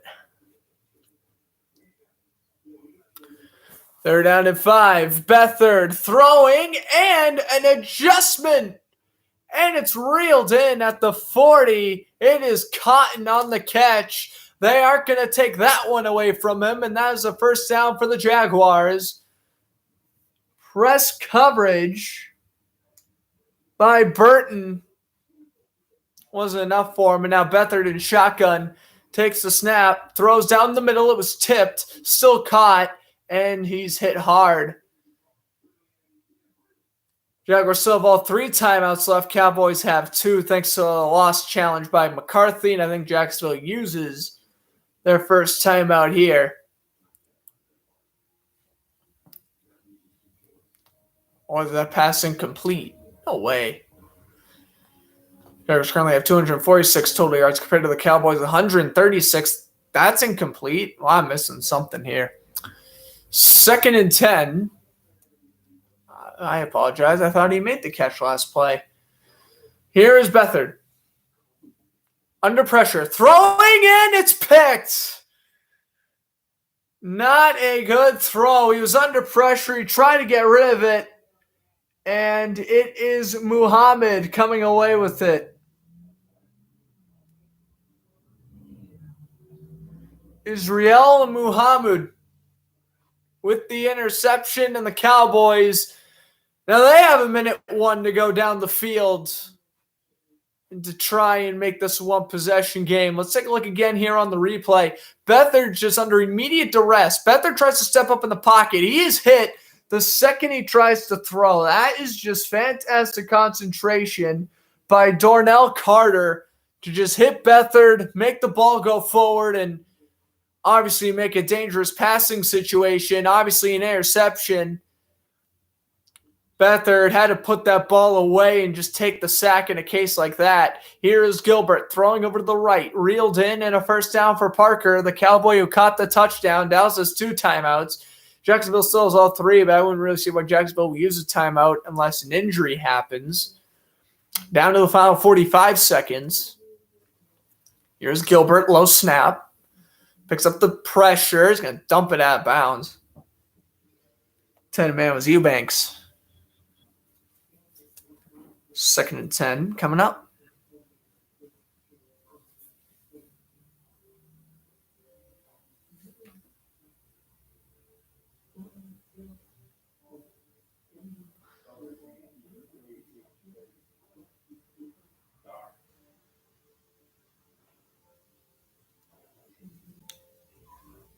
All right. 2nd down, 10. Gilbert. Oh, it's tipped and caught by Knox, and he's hit immediately by Shaq Corman. I thought Knox was going to drop it, and I was like, are you kidding? Like, just cut him during halftime if he dropped that. Knox, that still shouldn't have been bobbled. I know it was a catch, and it went for nothing, but in reality, that should have been at least a 2-3 yard play.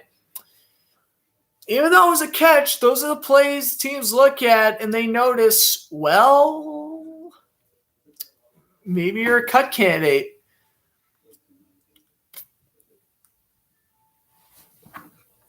And obviously it's just one play. There's more that goes into that, but teams are going to look at that, especially when you're on a bubble.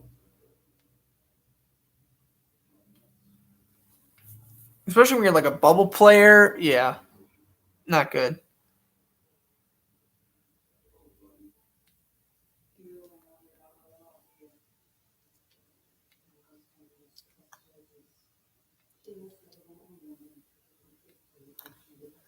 And this one is going to be Gilbert throwing over to the sideline. It's caught. Staying in bounds, though, is Fahonko. They have 1 timeout. Why don't they use it? I have no idea. 1st and 10 for Gilbert. He gets hit. Pass is caught and getting out of bounds after a yard is Davis.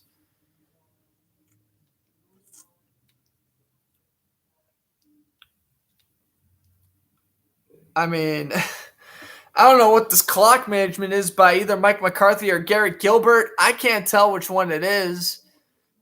But regardless, not good clock management. So basically you sacrificed about 20 seconds of gameplay for a yard, essentially. Horrible. Now there's 7 seconds left. The play clock is down to 3. Don't tell me Dallas is going to use their last time out here. No, Jacksonville will. So Jacksonville is now down to 2 timeouts.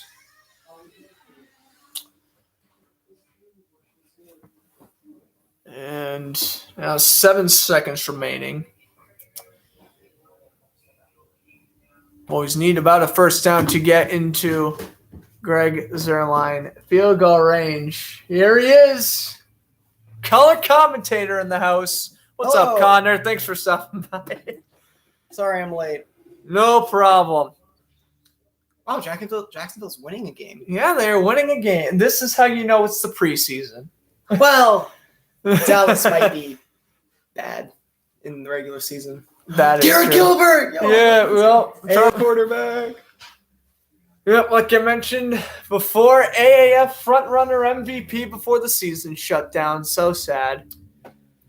The Apollos were actually fun to watch. They were. Then Gilbert, they did the Philly special too, that one play. Because like nobody else really threw the ball. They were just like running and Or like, quarterback play. Hey, Trent Richardson, he's still alive. Let's run him the ball. Like, come on. Yes, I remember seeing Jordan Ta'amu in the past weeks. The black. Yeah, he's signed Hawks. with the Lions recently, right? Yeah. He was also throwing with fun fact, he threw with DK Metcalf and AJ Brown when they were the nasty wideouts. Yeah, and at Ole Miss. Shane Ta'amu didn't go higher. Mm-hmm. I like him. He's a nice athlete. He's a good athlete, yeah. I mean, he was the backup on the Chiefs, and I can assure you he's better than Chad Henne or whatever the heck else they got going on over there. True. Yeah, Gilbert with an incompletion. Third down coming up. That was that. He just missed that. Yeah, he just missed that. There's no flag on that play. He just missed it. So now they'll attempt the long field goal with Zerline. Right, This one's going to be about 56 yards. Zerline! Oh! At least doink it if you're going to miss it. Almost doinked it. Missed it to the left, and we're heading to halftime. 17-7, the Jaguars in front off of 2 touchdown passes by Trevor Lawrence. Can you believe it? Those first 2 unofficial touchdowns ever. Yay. He finally did something after sucking the first 2 weeks in preseason. He was not, you should have drafted somebody else like Kyle Pitts or Penei Sewell. Quarterback was not your issue last year. Sure, it wasn't great, but it was not your problem. Fine, and now he's on the Eagles. And we trade him for a 6. He's behind Hurts and Flacco. Well, he's definitely starting over Flacco. Well, but you know what I mean. Yeah, I do. Battle with Flacco. Why?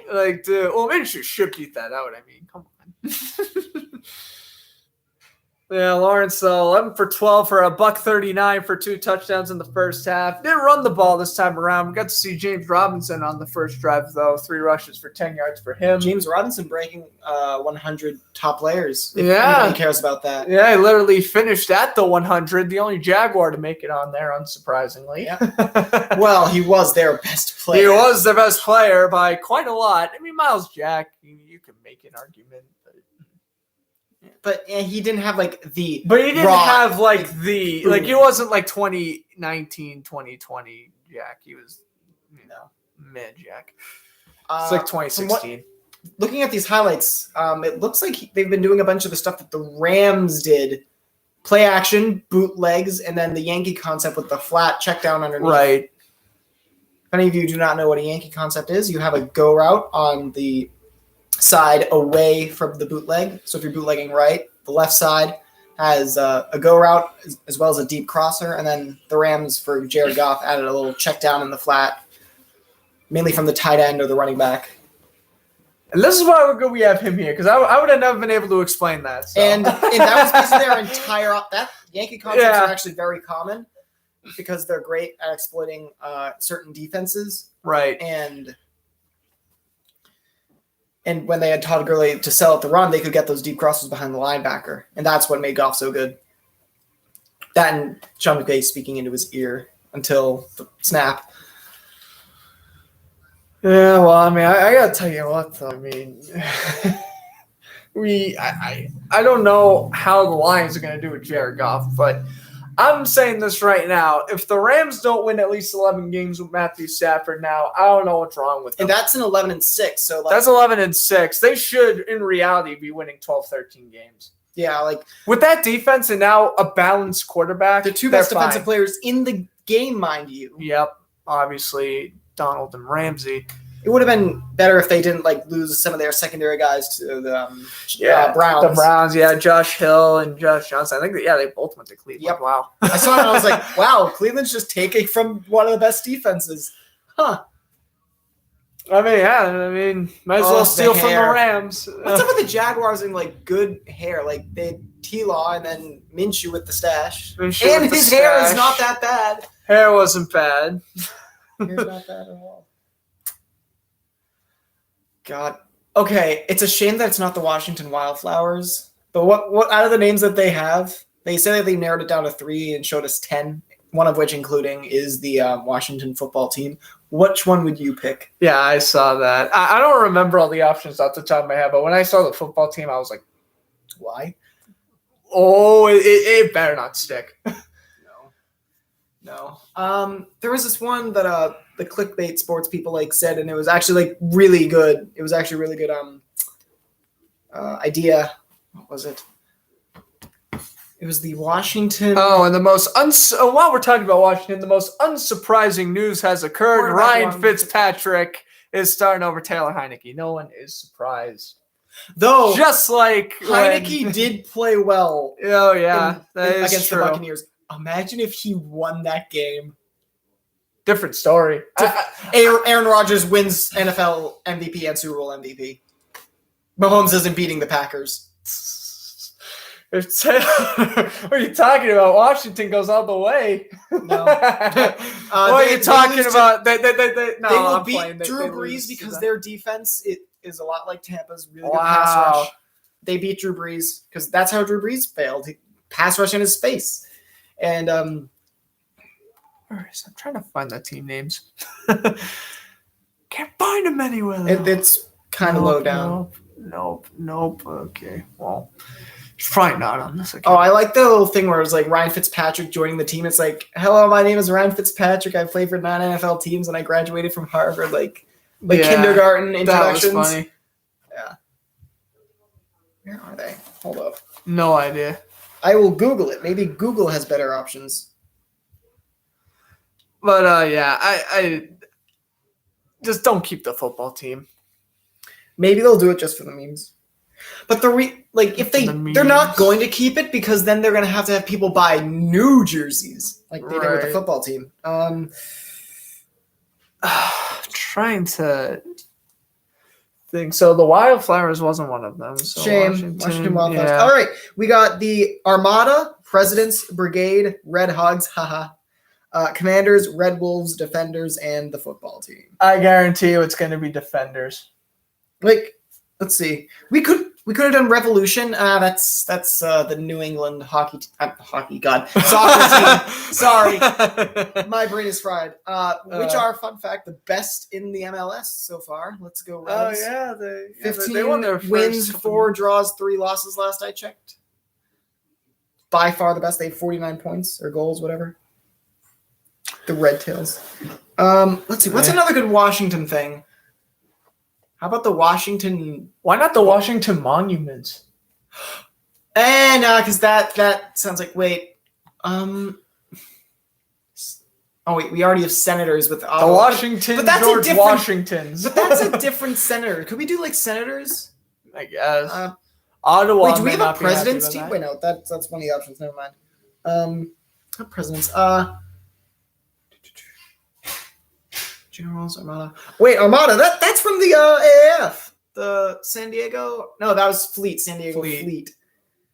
Commanders. That's Commanders. Oh, those were the Commandos, right? San Antonio Commanders, and then the DC Defenders, right? Or was it New York Defenders from the XFL? San Antonio Commanders. Who were weren't they your favorite? Yeah. Logan Woodside, one of 3 Titans players I'll be cheering for. I was not a bandwagon for the Apollos. I just saw their uniforms and I was like, cool, I like those unis. I'll root for this team. And then they were good. That was basically me with San Antonio. And, San Antonio, they were the 3rd best team in the league, too. So yeah, but the Iron had good defense. They were the one with Trent Richardson. Yeah, Matt McGloin was the New York Guardians. Never mind. What was... whoa! I'm getting the XFL and AAF confused. Whoa! What was the other team? Mind blown. The Arizona Hotshots. The Hotshots. The one team that John Ford. The one team that beat the Apollos. John freaking Wolford. John Wolford. Yeah. the Rams quarterback now. Oh my god. Football name ideas. That was fun. All those leagues are fun. AAF, XFL, I miss those. Washington, what?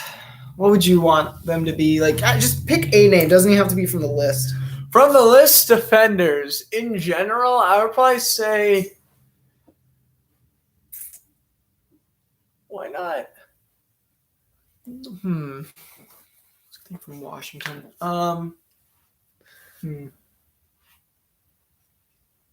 Maybe like the Washington, like. Maybe. Washington I like Bullets. Defenders. Washington Bullets. I know that was a basketball team back in the day. But it's not anymore. But not anymore. Washington Bullets, that's a good one because like Bullets, yeah. it actually, I know that there's history beyond just bullet gun, haha. But Washington Bullets, that's a good name. Washington Heroes. I like that one. Nobody's hero. Great, that's stuck in my head. Geddy Lee.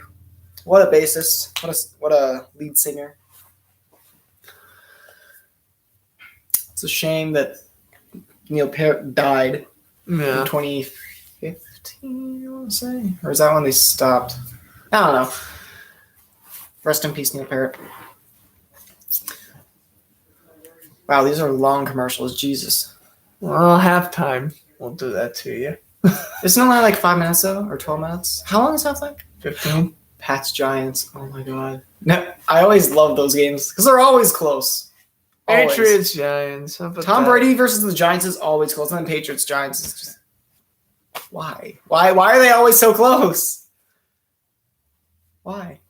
Oh, Tom Coughlin is a great coach, and Bill Belichick's also a great coach, and they're just. But Tom Coughlin's gone now, but still. All right.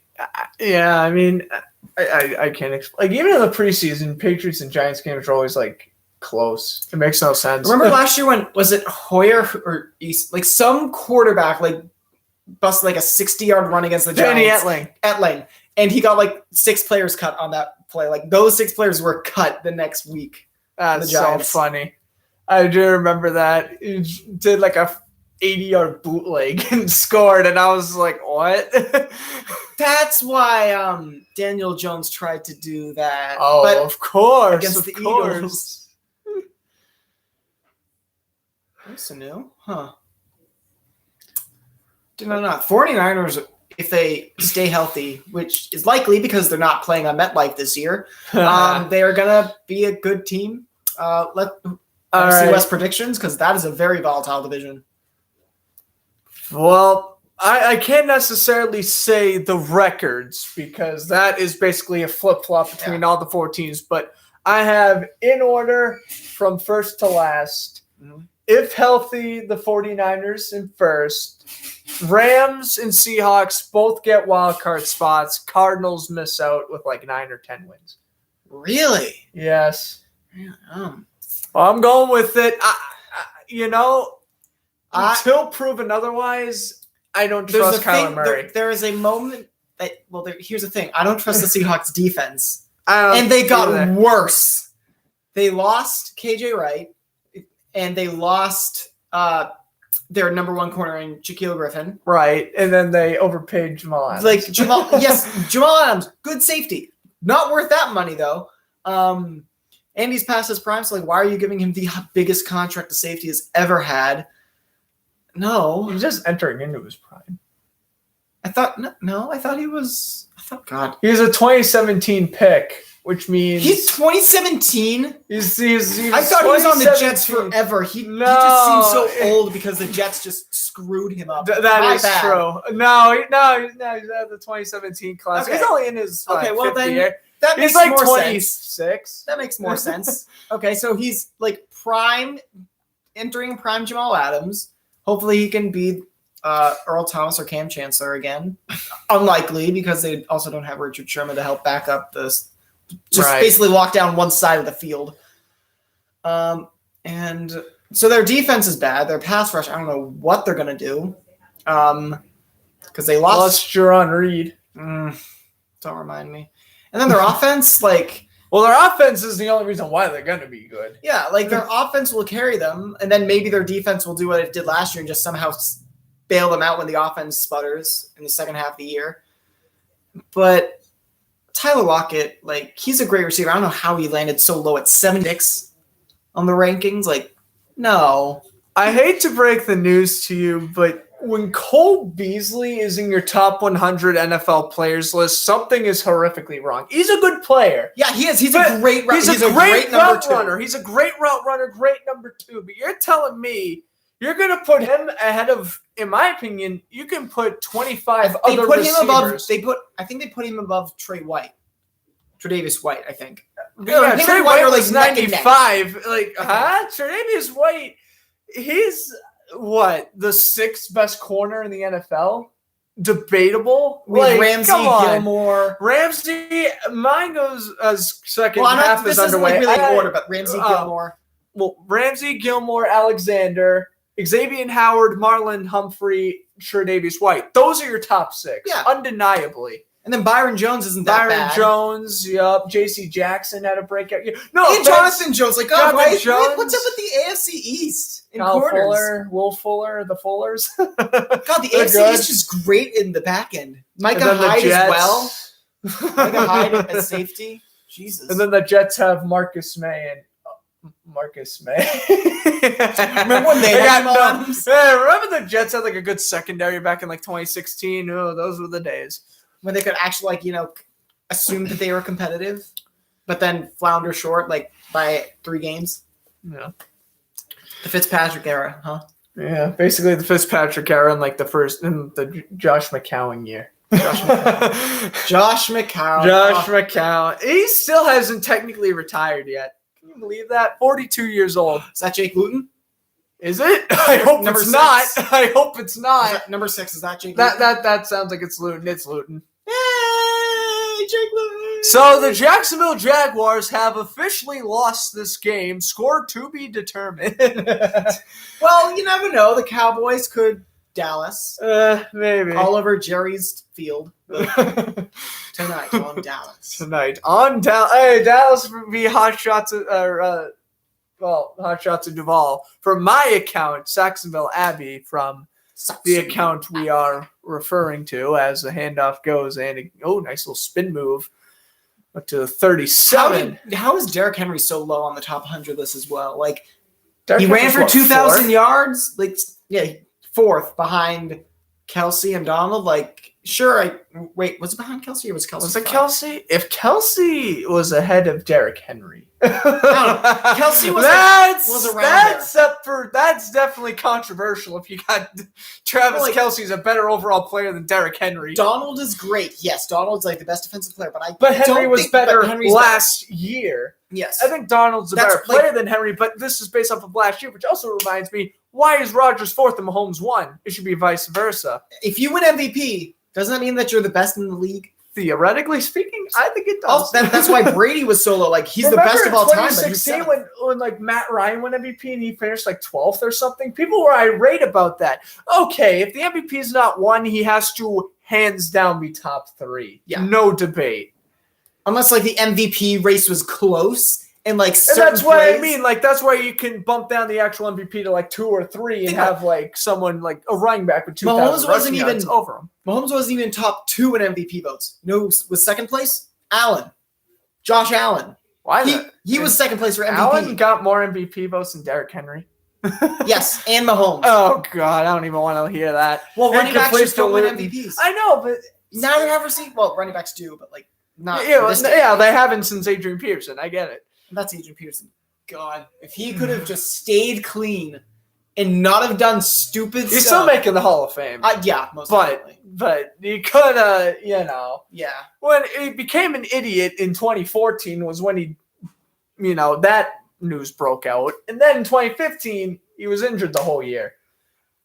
Remember, he won MVP in 2012 and was still the best running back in the league in 2013. Yeah. That was 2013 God. And when Peyton Manning was, right. Peyton Manning. Exactly. Threw the 55 touchdowns that year as Jaguars go 3-and-out. They punt, Dixon returns. A very little return. I wouldn't call that a return. I'd call that. He just kind of ran and stayed at the same yardage line. Denver's showing up on the bottom, and that makes me want to talk about this. Yeah. How do you feel about the Broncos quarterback situation, huh? Yeah, and we've already talked about this. We are basically on the same side on this. You draft Drew Lock in the 2nd round, and this isn't, we drafted him in the 2nd round back in 2015.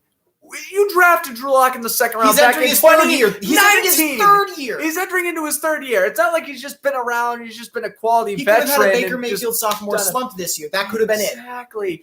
Denver did not have Cortland Sutton the majority of the year. They had no offense. Jerry Jeudy, I mean, he picked it up in the second half of the year, but oh my God, when your best receiver is a rookie?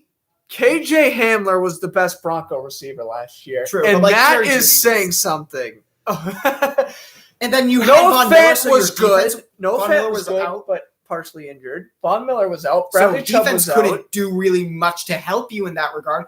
Don't place it all on Drew Lock. Yes, he did not play particularly well, but he was not the sole person at fault. Do what the Dolphins did. You have your younger quarterback that you're raising up, Drew Lock. You have him start and have Teddy Bridgewater, the safer guy who won't throw the game away, have him come in as a reliever like Fitzpatrick did with Miami. Exactly. And maybe make a little play with his face mask getting pulled or something. But you know what I mean. We've already seen the ceiling of Teddy Bridgewater. That was back in 2015. We've already seen the ceiling of Teddy Bridgewater. We have not yet. We have not seen the ceiling. We've seen glimpses of Drew Lock, but we have yet to see his full ceiling or floor. I think, honestly, last year was his floor. Probably. Because, really, I don't think he's going to have as bad as a year as long as he stays healthy. Other thing I forgot. Lock was out for 4 weeks. That was the other thing I forgot about. Quarterbacks it's ridiculous. Always struggle in their second year. Their first year, they're new. Nobody has any film on them. Listen, everyone's like, I had a chance to draft Justin Herbert in fantasy football this year, and I passed up on him for Russell Wilson, which, honestly, I think is better anyway. Because we didn't know what Herbert would do. We don't know what Justin Herbert is going to do this year. We've already seen his ceiling. What's his floor? I think this year he's still going to be great. I still think the Chargers may sneak in as a wild card team. What's Justin Herbert's floor? We don't know yet, and I think we're going to see that this year because, again, majority of quarterbacks have the sophomore slump. Because they know how we can beat them. It's not like, just second year you always suck. It's because the teams have seen you, what you can do, your weaknesses, and then they get you. That's why I think Burrow benefits from his injury, kind of. I seriously believe it. Obviously, it sucks. He tore his ACL. Yes. So he's not going to be as mobile anymore. Right, but at the same time, we've only seen, 8 or 9 games from him this year? Which might be enough to get film and study. Obviously, but still. Right. Ben DiNucci in the game now for the Cowboys. So 2019 draft is playing in full effect here. Actually, 2020 draft, never mind. Both these guys were rookies last year, Luton and DiNucci. And he completes a 13-yard play off the play action. The thing with Herbert is we saw what he did and he was phenomenal. Most of that was when he was under pressure, though. And yes, that's because the Chargers offensive line is garbage. Sorry, Chargers fans. But it's true. Are there any? Yeah. I'm kidding. It's just the Chargers to go to a game. The Chargers not having fan jokes is getting old. They have fans just in San Diego, not in LA. They don't have LA fans. That's fair. Those are Raiders and Rams, but even then Rams are and Raiders fans are pissed. But under pressure stats are the most volatile. They can change. You could be great under pressure one year and then be absolutely horrendous the next year or game by game. So Herbert, having most of his great stuff come from pressure, it's concerning because that means that's his ceiling. We know that will be his ceiling when under pressure, but when he's struggling under pressure, and this is common because now that they know, he struggles when he doesn't quite know what the defense is giving him. Right. Whether it be man, zone, different coverages. So if they bluff out a coverage, Justin Herbert's kind of screwed because he has relatively slow progressions post-snap. So he normally goes with his one read, maybe two, that he identifies before the play. And if you can find a way to disguise your coverages, you will beat Herbert. And that's how Tampa Bay was able to slow him down in the second half of that game, week 4. And that's how the Chiefs slowed him down in week 2. Well, that was more so. That was BS. more so. Well, Chiefs that is true. Offensive BS, being like, we have to try now. Might as it's well. like Mahomes just like, hey, I'll throw that 55-yard touchdown to Tyreek Hill. I can't tell you how many times I've seen that play this offseason. Yep. That has been the NFL Network just shoehorns that play in literally everything as DiNucci's pass is incomplete. The intended man is what they do with Hill Mitchell. a lot downfield is they have him run and go, but then 35, 40 yards downfield, they have him cut it out to a corner route, and then they have him cut it back in as a post. So when the corner plays the outside leverage, they cut him back in, and at that point, the ball's already in the air and it's right there. So he's just going to make the quick adjustment and score. Yeah, I mean, it's like he runs it, then he runs out and then back in. And they did that against the Jets and against the Buccaneers, I think. And I think they might have done it against the Chargers. But those throws, they're always open for Hill because you really have to bracket him on both sides. But if you double cover Hill, Kelsey beats you low. And they also have McCole Hardman. Just in the Chiefs offense, we've seen what they did. The AFC Championship shows them at 100% all the time. It shows that, even though their first quarter was utterly atrocious, they can just turn it on at any second. They can and still play 60 good. minutes. Like they you can. saw them play 45 minutes of great football. Imagine if they played 60. That game would have been over at the halftime. But the thing is, they don't play to their potential. They have all the to time. lose in the beginning first, and then they just come back and win. But it's kind of like the Patriots kind of sort of did around like the 2017, 2018 time. Yeah, like Brady. They trail early on. The game's never out of reach. They might just be down possession or two, and then they turn on the afterburners, and then they're almost unstoppable. Like they might be leading by 3, like the first 2 quarters, and then the third quarter they kind of drop back a bit, and then they spring back to life. But with the Chiefs, it's just sometimes they outright suck and can't do anything on offense because they're trying to push the ball downfield too much and don't have a run game or a short game, and then all of a sudden they just score at will. It's concerning for the Chiefs because yes, you have that great potential, but can you sustain it? Because we've seen that this year, despite them going essentially 15-1, they benched their starters week 17 against the Chargers. Right. What would you have done? Like you still, well, sure you won 14 games, but you weren't dominant all the time. Their most dominant performance was the Jets game, and that's the Jets. That goes to show they almost lost to the Patriots. And what was their second most dominant game? Week 1 against Houston. That was their second most dominant game and it was against the Texans. And it was against the Texans week 1. Again, I think Kansas City's beatable. I think this is the year we're going to start to see Kansas City lose about 5-6 games. We have seen them be beat. Well, we saw them get outright destroyed in the Super Bowl. Sure, weak offensive line, which they have now turned it into a strength. They now have a pretty good offensive line, but still. Where's the running game? You clearly – they did not trust. They did not trust Clyde Edwards-Helaire last year at all. All the Buccaneers did was cover 2 man, I think. I think it was cover 2 man. And they pressed Tyreek Hill, and they had Levante David cover Travis Kelce, and they ran cover 2 so you could not beat them deep. And they played off coverages too. Like, they never ran checkdowns. The Chiefs never ran checkdowns, and they forced them to beat them through the air, and the Chiefs couldn't. They had not many men in the box, and the Chiefs could have ran the ball down their throats, but the Chiefs never did because they started throwing and throwing and throwing, trying to build up an early lead. And then once they couldn't and they were down, they had to throw the ball to catch up. But if they had just pounded the rock, they might have won that game or at least forced Tampa Bay out. Oh, my God, what a run after the catch by, who's that, Cotton Jr.? Yeah, he was robbed of a touchdown back in the second quarter. He caught the ball at the line of scrimmage and rumbled like 15, 20 yards. Good play. Dodged a couple tackles. Nice on him. Saved completion for Luton. I mean, like, that's a quarterback's best friend right there. You check it down to, like, the flat, get a good block. He makes a couple guys miss and runs 20 yards. 1st and 10 now. I guess we'll talk more about other football topics during the breaks as we'll screen over here to the 47. Quick throw out to the flat. Yep. Hammond. Jacksonville, like I mentioned before, they acquired Vincent Smith from the Cowboys 2 days ago. They signed Tavon Austin last week, and they've just been signing receivers all over the place. You had DJ Chark and Laviska Shenault, and you signed Marvin Jones. Those are your 3 receivers. But then Jacksonville's good. And they also had Colin Johnson, who, for a 5th-round pick last year, he wasn't half bad.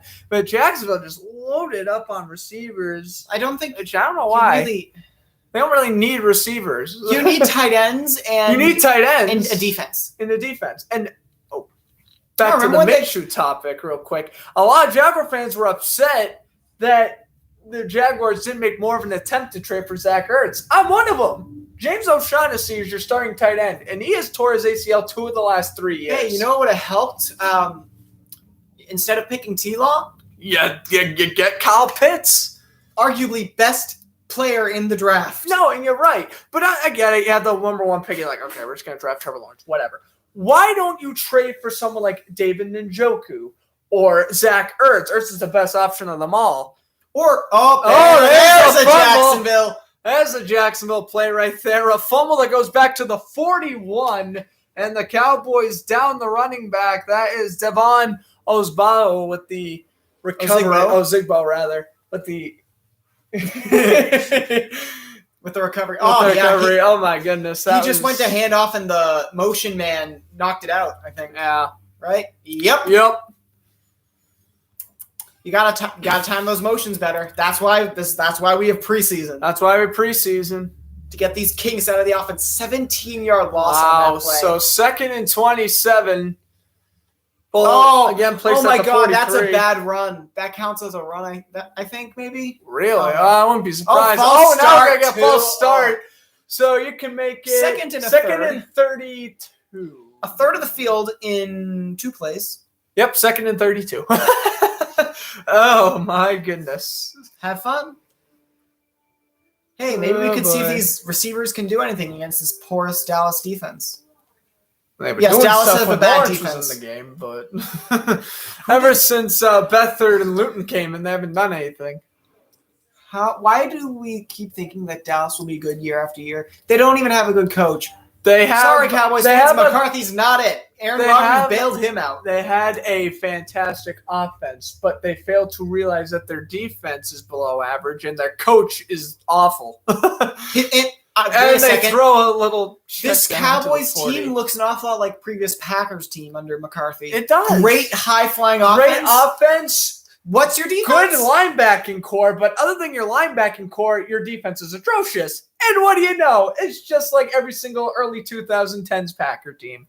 Yep. You're going to rely on your linebackers and very, very below average secondary.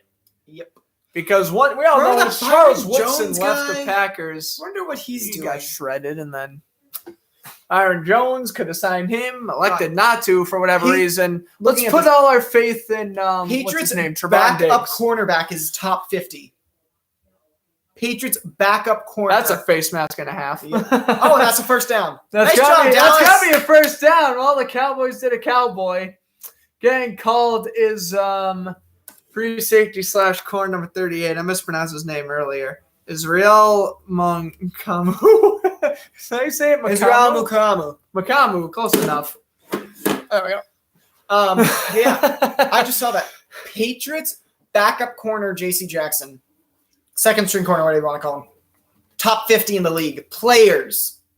Voted by the players. This isn't fan votes. This is voted by the players. Yep. Maybe that's why Mahomes I think that's why Mahomes is there and why Donald's ahead of Henry. Yeah. Yeah. Makes sense now. Aaron Jones. Top 30. Top 30. You're saying that Julio Jones did drop a lot. Yes. I mean, I agree with that. Chubb at 26. That's oh my God. perfect. The Titans. If the Titans get a defense. They can win the Super Bowl. There's Luton dancing around, and a completion, and another face mask, and he stayed on his feet not a face 12. mask. That was clean. That was a clean. It looked like it was going to be a face mask. Just grabbed him by the shoulders. It's going to be a 12-yard run catch and run by Nathan Cortrell. Wow, look at that second effort was amazing. That was incredible. He caught it. He just sat at the empty of the zone, moved out with his quarterback. Broke a phenomenal tackle, spinning, almost stumbling, and that's what you like to see out of preseason efforts. You Cut like to see that Ozigbo effort. right now. We got your 4th string running back. Yep. Why did you get Etienne? And off goes to Twice. Would you look at that? He's out for the whole year now. Whoa, wonderful. So you used your first round pick on a running back, which is concerning in this league. Steelers did it. Najee Harris was the best running back in college football. It wasn't even a question. Not to mention, they do need a running back. Now, I'm not saying that the pick was bad, but where you picked it. You could have gotten him in the second round and gotten a great offensive lineman because that offensive line class was deep. If you got a good late first round offensive lineman, he's still starting caliber. And then you'd have that and then draft Najee Harris later. Because we remember that, yeah. And the Jaguars could have done that as well instead of ETN. And that's what I was saying about the Jaguars. As Luton takes an end zone shot, incomplete for Colin Johnson, 3rd and 5 coming up. That's what I'm saying about Jacksonville. They had what, the 33rd overall pick? Yeah.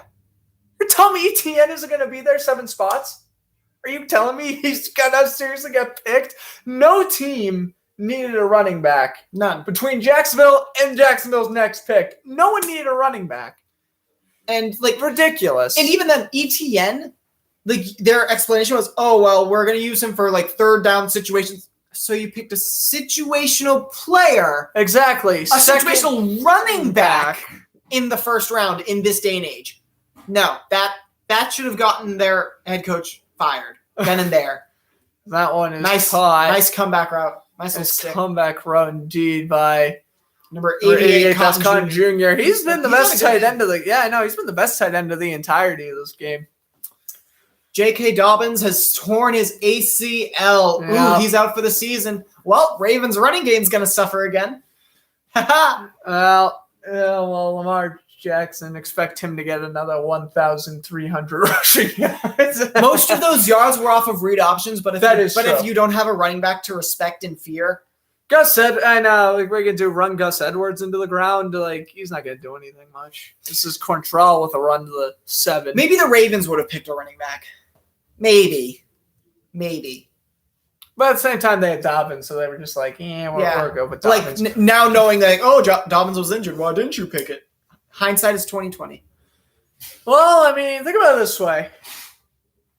I know these running backs aren't fantastic anymore, but we have to realize that there's still running backs in free agency that I know they aren't what they used to be, but the fact that they aren't signed is utterly insane. Even as Todd Gurley, Le'Veon Bell. I know those 2 players weren't the same players they were a few years ago, but oh my God, how have they been free agents this entire offseason is mind-boggling. Le'Veon Bell is just... Le'Veon Bell... Well, that makes sense. What he did with Andy Reid... Listen, it makes sense with Le'Veon Bell because at least he causes the drama. And he you heard what he said about Andy Reid? I never want to play for Andy Reid again. And then a week later, just kidding. Dude, shush. But... Todd Gurley, I understand his knees are broken. Yeah, he has arthritis. At least come and bring him in. But that's why he's good on a team like the Ravens. 3rd down power back who can use speed in open field situations. Or as a teacher. That too, as a teacher, play action. For the end zone, that's nice. A touchdown for the Jaguars. Jake Luton, his first touchdown throw. It's Laquan Treadwell, signed by the former Falcon and Viking, signed by the Jaguars in late June, making the catch there. Jake play Luton action actually did a thing. So Luton has thrown more touchdown passes, or has thrown just as much touchdown passes as Gardner Minshew did this preseason. We need that to sink in. I like Minshew. I love Minshew, man. He should be the star on the Eagles if Hurts is bad. Mac Jones, I was gonna be like, oh, go get Minshew. Trade for him. Lamb money. Lambo. 24/7. 24/7. Hey, hit those. Hey, get those field goals 24/7. He is 24/7. Ironically, he's top 5. Your kicker is one of your top 3 players. Top 3 players go James Robinson, Josh Allen, Josh Lambo, Miles Jack. Okay, 4 quality players. Where's everybody else? Trevor Lawrence to be determined. Everyone else sucks. Yep. And I guess DJ Chark is good on occasion, but again, he's really a deep ball guy. Deep ball guys are on and off unless you are phenomenal. Chark's a deep ball guy, and that's the other thing too. Why did Jacksonville? They already have Chark. Why did they throw so much money at Marvin Jones when they already had their deep man? Maybe they're just going to copy the Chiefs and be like, "Oh, let's have deep threats." I hope not. I mean, looking at my roster right now, you have Laviska and Dorsett as your 2 slot guys. God, Dorsett. Dorsett's good when Brady's throwing to him. Yeah, I'm about to say, Dorsett, he's played with Andrew Luck. He's played with Russell Wilson. He's not good. Brady. I mean, like he was obviously good with Tom Brady, but he was good. He had Luck and Wilson, and he was bad he's a with great them. check down guy who can make at least one move. He can make like maybe a guy miss. Like he can get you yards after a catch. He's another guy I wish the Jaguars signed. He won't win contested catches. Right. He will not catch it particularly well in traffic, and his routes can be a little iffy at times. But he's another guy I really wish the Jaguars signed, who isn't signed yet, but the Jaguars obviously aren't going to sign him. Golden Tate. That is a much better slot option for Philip Dorsett, and you'd be giving him what, $500,000 more? Yeah, like you have the cap room. You're the Jaguars. You have nobody on contract. Yeah, come on. Golden Tate is so much better slot guy than Philip Dorsett. Much quicker too. Why? How is he not signed? Golden Tate. I don't have to. Like Gurley should be signed. Tate should be signed. There's a couple of decent tight ends left. I know. The Patriots already took the top two. Yeah, Smith and Henry, of course. God, but Hunter Henry is great. Yeah, Cam Newton. That's his team to lose. They really set it up for Newton. They set it up for Newton. I know they drafted Mac Jones, but I really think about Mac Jones is the future for the next year or two. And if Jacoby Myers can develop well and turn to like another like Wes Welker Edelman like guy, which is what he looks like he's doing, they could have like Mac Jones and Mac Jones to Jacoby Myers be the future of the team. Good tackle there by Shaq Corman at the 20 as Matt Farniok, the center. Of course, Cowboys had a decent offensive line. They had a phenomenal They still have an line. offensive line. I'm about to say, it's pretty. Even though Travis Frederick retired, it's still pretty much kept in check. More or less. Zach Martin is still the best guard in the league. I think they lost besides two arguably guys. Quentin Nelson. I think they lost two guys on the offensive line. Right. But two guys, like when you had two phenomenal guys and to bring them into like people, and so their offensive line has certainly gotten weaker. It's no longer the best in the league. That might go to like places like Indianapolis, the Washington, Browns low key, and the Patriots. Patriots got a good one. Washington building up a good offensive line. Washington is building a good team. Washington is just in general just building a good team for deep playoff runs in 3 years. That's what Washington's doing. Washington knows.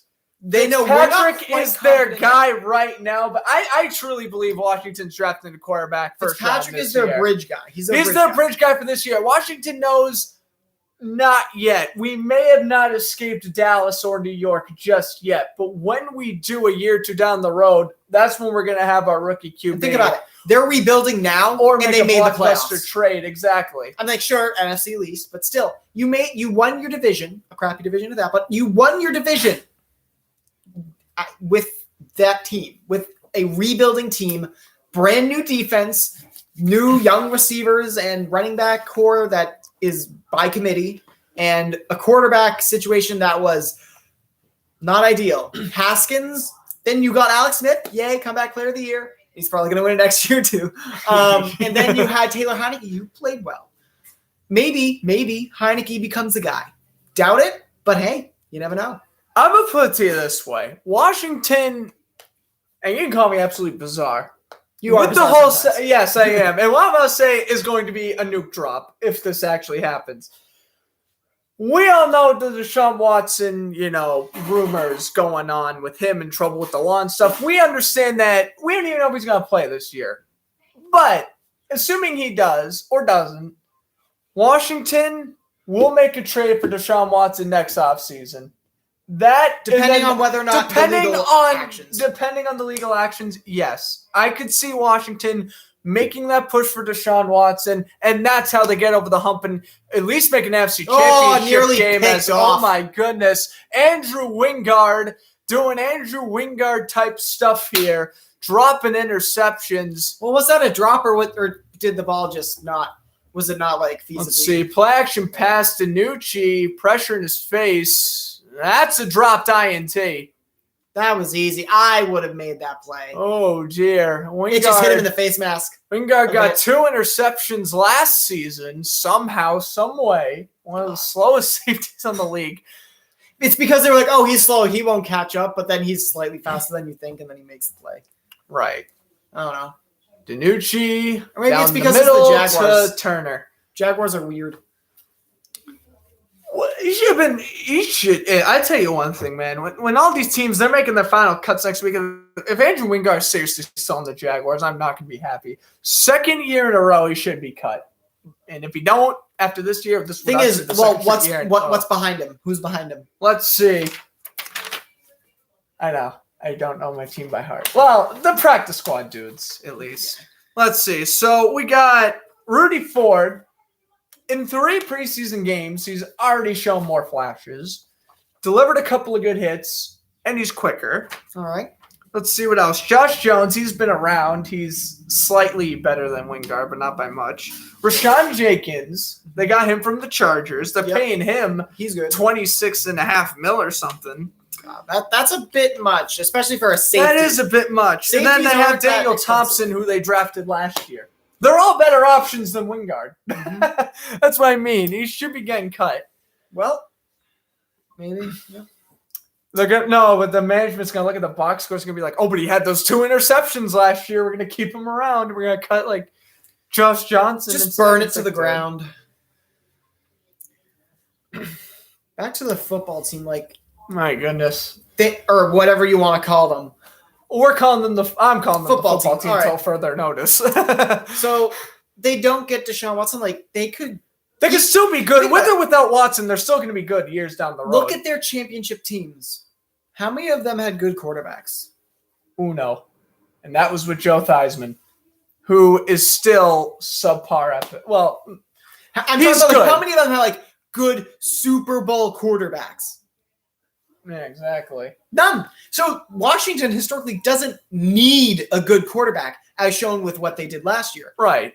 The fact that they can do it without a quarterback and that there might be a quarterback coming soon because they actually aren't that bad off in cap-wise. They're certainly not like the Saints or the Eagles who are in cap hell, but they have a lot of cap room left, so they can make other moves and pay their rookies that are coming off of the rookie deals and get a quarterback and go deep in playoff runs once Tom Brady finally decides to move back to the AFC because he's probably not retiring at the end of the Tampa Bay deal. Right. You can quote me on that. That might age poorly. And Aaron Rodgers probably only has a year or 2 left in Green Bay.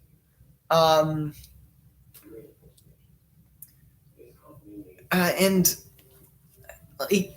then you have what? The Rams, maybe?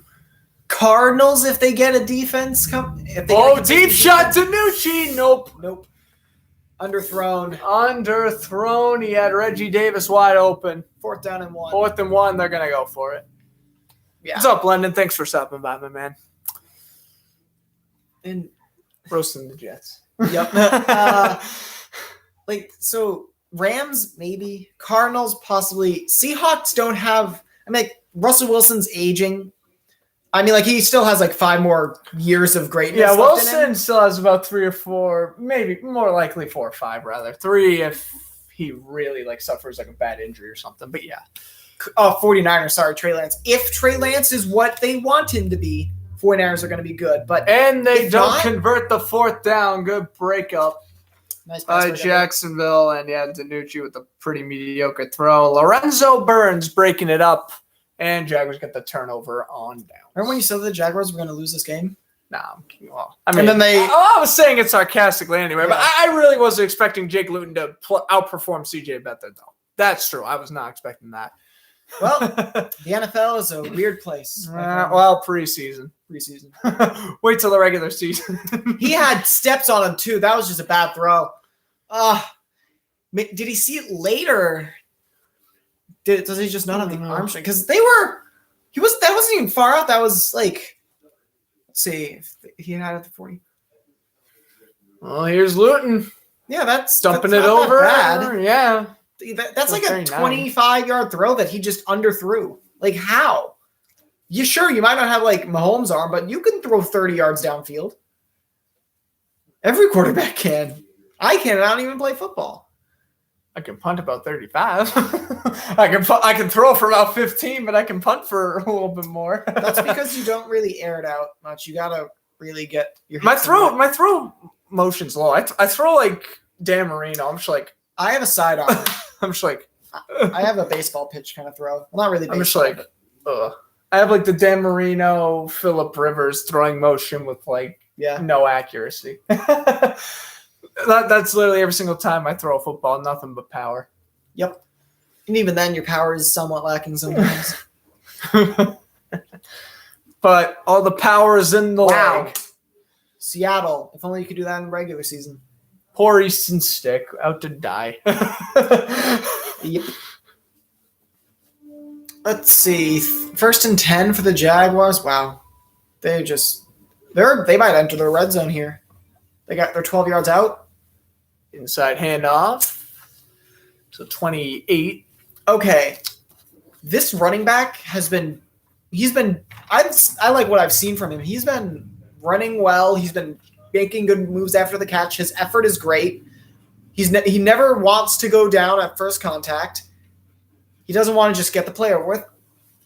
He looks like he's going to be a good keeper for their 53-man roster here for the Jaguars. Number 31, what is he again? Yeah, it's Nathan Contrell.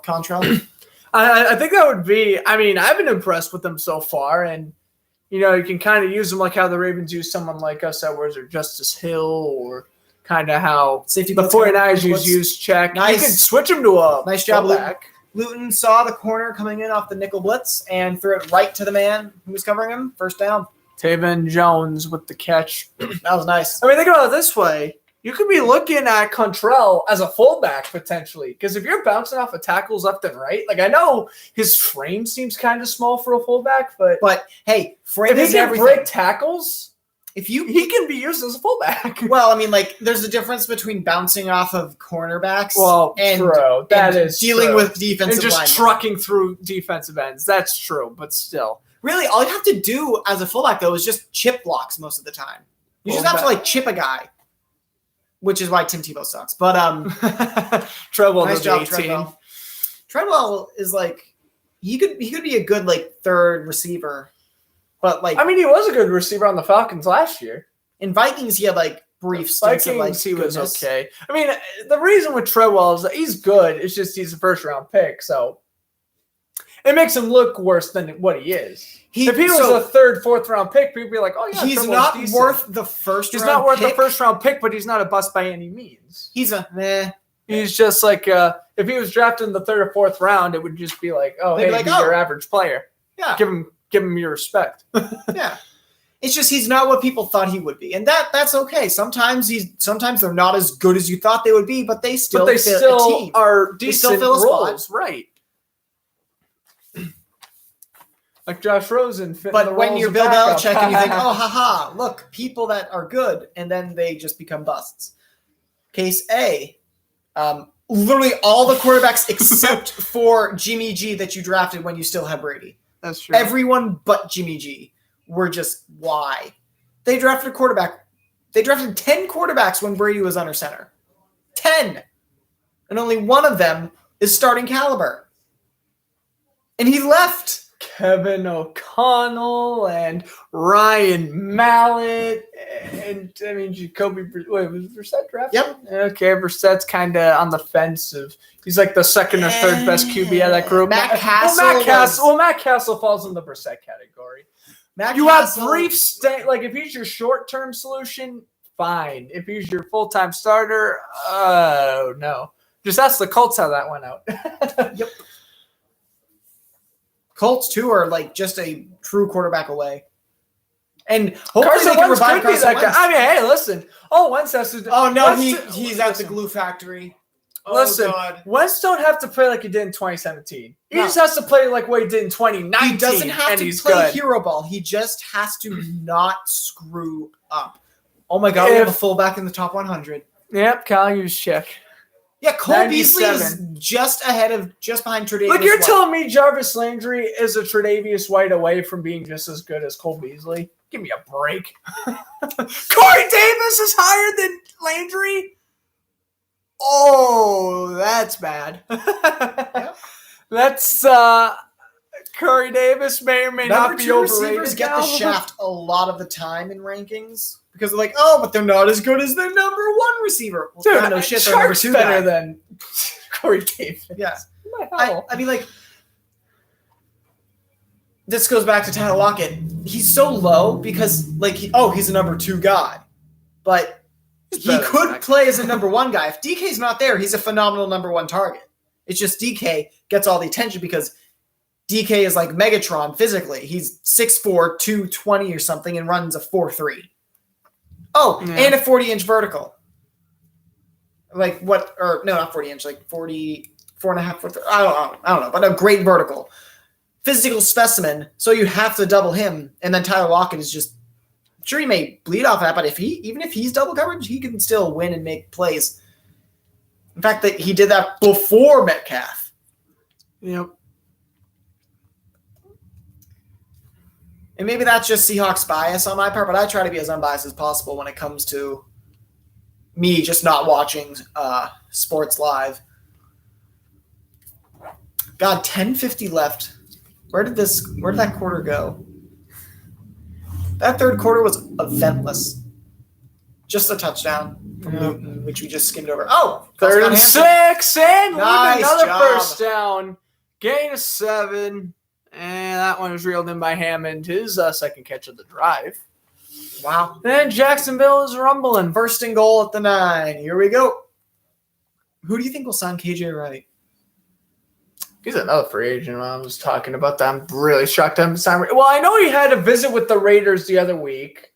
The Raiders needing a linebacker didn't sign Raiders him. Needing a defense. I think even if Wright was bad during the tryout, I still think you sign him. That's just my personal opinion. Really, I think he's got to go now. Be like Chargers. I think the Chargers could use him. Even if KJ Wright doesn't become like, a star number one linebacker, you have to realize he's in his mid-30s. You have to realize he's in his early 30s, and he's still playing at a decent level. Like, that's consistency. That's consistency, absolutely. I will take consistency over a brilliant player who has the possibility of flattening out. I will take older guys that have proven their worth and can still play over guys who are new and flashy and look to be good, but we don't know. So basically, like what the Saints do with their defense, essentially, or New England with everybody. Saints do. That's just because Bill Belichick hasn't hit on many draft picks. Yeah. No, Bill Belichick lives and dies by free agency because we know he can't draft for anything. Well, except for Elliman that one time. And a cop by Todd and Brady Davis. That one time. Oh yeah, Brady and Elliman, 6th and 7th round gems. Oh, and Gronk. And then Gronk, 4th round, I think, or 3rd round, whatever round. But think about it. Hightower, Devin McCourty. He's drafted good players, obviously. But it took a while. But when you're the good coach for 20 years, you're going to draft good players every once in a while. But Hightower, Malcolm Butler, I mean, hey, hell, he came out of nowhere. He was a free agent. That is right, he is. But still, good talent. Stephon Gilmore, their best player, came from the Bills. Fumble. Nice effort. Oh, Kentrell picks it up, works upfield, and gets brought down at the 12. Works backfield, man. So that was 3rd Wes and goal. Welker, who they got, he was from Miami. Miami had no idea what to do with him, and Belichick was like, I'll take him. And Patriots used James White. They drafted Hogan. Chris Hogan. They used Hogan properly. Somewhere else. Buffalo, yep. LeGarrette Blount, I mean, gosh, he was pretty bad when he was on the Steelers his rookie year. Mm-hmm. But actually, no, playing the Buccaneers. Corey Dillon, he was a Bengal. Corey Dillon was always good. But still, Bill Belichick didn't draft him. Ronnie Harrison. That's good for Lambeau. 27-7. Ronnie Harrison back in the day, the ex-Charger. Yeah.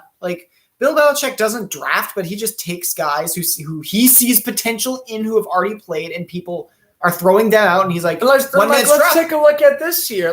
Jonnu Smith, this year was really his breakout year. Let's sign him long-term, and let's make him into our new franchise tight end. Smart way to approach the Jonnu Smith contract. Yeah. Hunter Henry as well. We all know Henry's good. Jonnu Smith, I think, is a bigger question mark. Belichick willing to take the risk. Yeah, Belichick, he sees he sees things in players that other teams miss. One man's trash is another man's treasure. That's his greatness. He doesn't draft guys and be like, oh my God, this guy's a stud. I've seen he missed out on Metcalf twice. But if he sees something in a player who he's seen at the NFL level, right, he can identify where he can use them and how he can use their strengths and maximize their potential. And he did that with Welker. He did that with Gilmore. He's done that with everybody. That's where his greatness lies, in seeing what other people don't in current players. And then there's that one time with Brady and Edelman. But that was just good development for Edelman, and Brady was just, the ultimate competitor. All right. But God, imagine if the New England got DK, Brady wouldn't have left. And then they would still be in the Super Bowl because bullshit in the playoffs with the Patriots. Well, imagine roles reversed. What if the Patriots draft DK Metcalf and then DK becomes horrible? Let's say, for example, the Seahawks draft N'Keal Harry and then N'Keal Harry does good in Seattle. That's different. N'Keal Harry was not a first-round guy. I doubt that would be the case. We were even saying during the draft ourselves, we're like, DK Metcalf definitely should be getting drafted in the top 2 rounds. No question. No, I said he should have been a top 10 pick. Well, I knew, honestly, I don't know about top 10 pick right out of the gate, but I knew DK Metcalf should have been a first-round pick. Yeah. I feel like everyone knew that, but apparently he had those attitude issues, and he also had a neck injury. And a neck injury. He had a couple injuries, yeah. Still. But, have you seen? Maybe that's the Belichick thing. He just doesn't want, bad. Maybe he just doesn't want to go after, big-name recruits, because that's kind of Belichick's thing. He just doesn't want to draft, the best player available. He tries to outdo himself. Yeah, he tries to be you guys thought they suck. He passed up on a few quality running backs in 2018 to reach Michelle. Chubb was drafted before Michelle, right? I think so, yeah. Browns had him early. Yeah, but there's still quite a few decent running backs from the 2018 class. But even that, running back wasn't an issue for them at that point. Oh, no. They were still building up another trio of just death and destruction. They had with Lewis, Blunt, and White.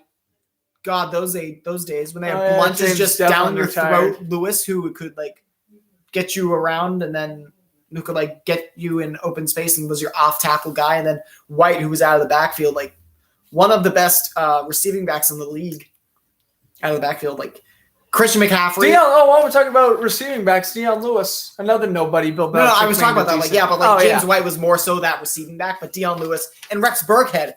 Who could do it all. James Devlin, too. James Devlin, great fullback. Fullback. Belichick never misses on special teams either. Gostkowski, great for a few years. Jake Bailey, great punter. Their special teams is always good. And Matthew Slater's made, 9 Pro Bowls as a special teamer? That's insane. And he's still technically a receiver. Yeah. Slater only has 2 career receptions or something. I know. Which is bizarre, but he may be listed as a receiver, but he's not a receiver. No, he's just he's a great special teams guy. Bill Belichick. Thing is, I feel like this league is going to outgrow Belichick because Belichick is all about the fundamentals, and at this day and age with football, you need straight up talent in order to go far. A lot of these players are getting more talented, and it's not so much coaching can carry you. Sure, coaching does a lot, but we've seen Mahomes and Jackson. These guys are getting more talent-based. The scheme, out-scheming, out-coaching guys isn't winning games anymore. Right. Outside of that game plan that Todd Bowles had, but that was just – he also found a weakness and struck it hard. But the league is evolving, and I don't think Belichick will be able to stay with it for super long. He might be able to catch up and, make a couple deep playoff runs, but, in 5 or so years, Belichick might find himself lagging a bit behind, which is sad.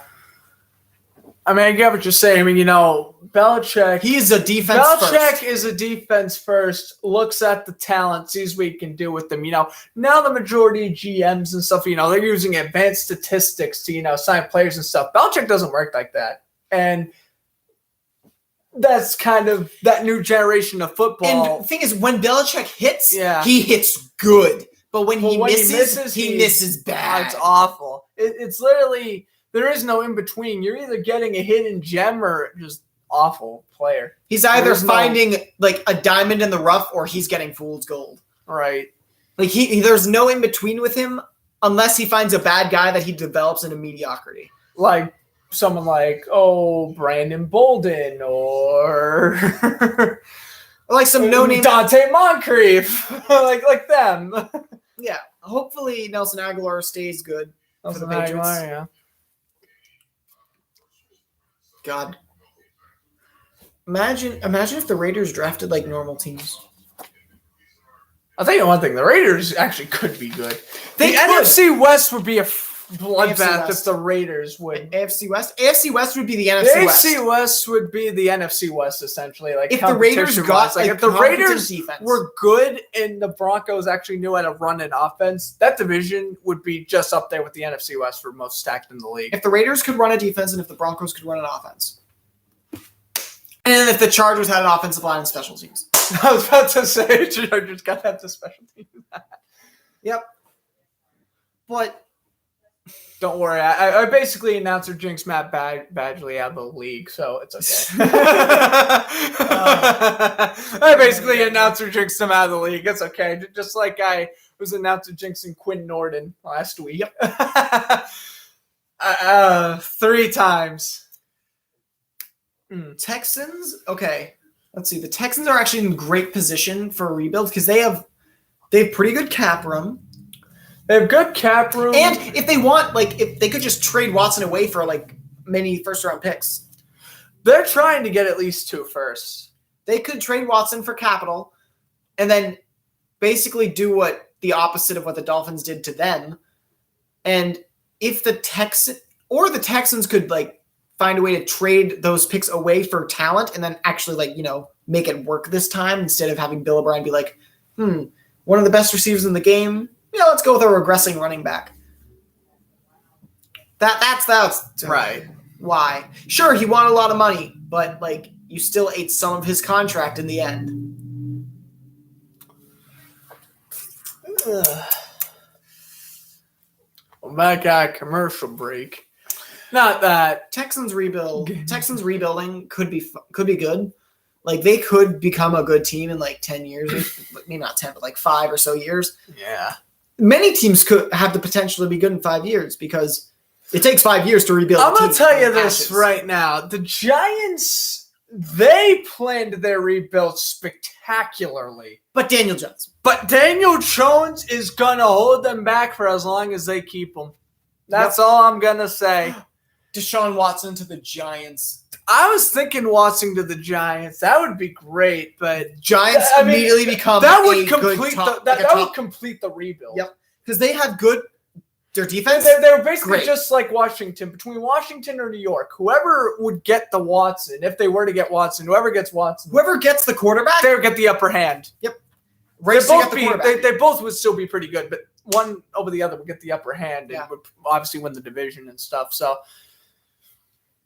Thing is, like, with these offensive teams, they still have to have a defense. Like, Raiders, for one. Like, they just don't have a defense. Titans, great offense. They don't have that defense. Chiefs, great offense. Their defense let them down Saints have a defense. Saints is balanced. Eagles is one. Eagles, but, like, their offense isn't phenomenal. But, like, they are more so offensively driven. Cowboys, great example. Cardinals, yeah. Cardinals is probably the best example. Though their offense sometimes sputtered out at times. Because they kept trying to push it downfield and they didn't really have it. There's like Kyler Murray. Yeah, we're losing by 7 with 6 minutes left. You're going to have to throw like an 80-yard touchdown right now. Cliff Kingsbury. I don't think it's necessarily the Cardinals are bad. I think it's just Cliff Kingsbury needs to go. Chiefs' weaknesses, they have a great kicker, but that doesn't mean that every time you enter the red zone, you just fail to convert and force your kicker to kick field goals. They can't score in the end zone. Well, they can, but like not as efficiently as from the 40. Right. They're better at scoring from the 40 than inside the red zone. That's telling you something. They have to get a running back that can actually make those goal line performances. And here's your random statistic of the day. Ezekiel Elliott is already the third greatest Cowboy running back in franchise history. That's not hard. Well, when you're passing dudes who played back in the 60s, that's not that hard. Like, you had First Herschel down. Walker for, like, a little bit. For like 2 years. Then you had And he DeMarco was Murray good. for 2 years. And then you had, well, all-time rushing leader. Nothing much. Barry Sanders would have passed him. Just saying. But Barry Sanders wanted to play with his grandchildren. I respect him. Sean Alexander has more career touchdowns than Barry Sanders. Sean Alexander's great. Okay? I know.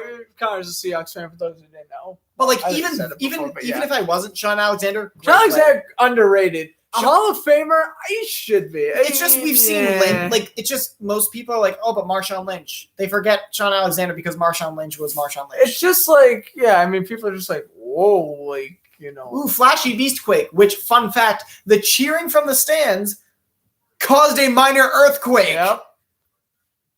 During the beastquake against the Saints. Oh, Seahawks always have good jerseys. Why? Why does navy blue and highlighter neon green work so well? Ugh. Want to do a top 10 jersey ranking right now? Top 10 jerseys. Saints and Raiders don't have. If the Raiders could have all silvers, because like we've seen their whites with silver numbers. If they could get silvers with black, like even that like grayscale can look breaking good. a tackle. Oh, there we go. And someone got bounced at the 15. Nice run here from Ozigbo. With the way their offense is running, you couldn't tell that they're up 20 points. Right. This late in the game. They are working hard. Nice cut. Oh, he made that man miss.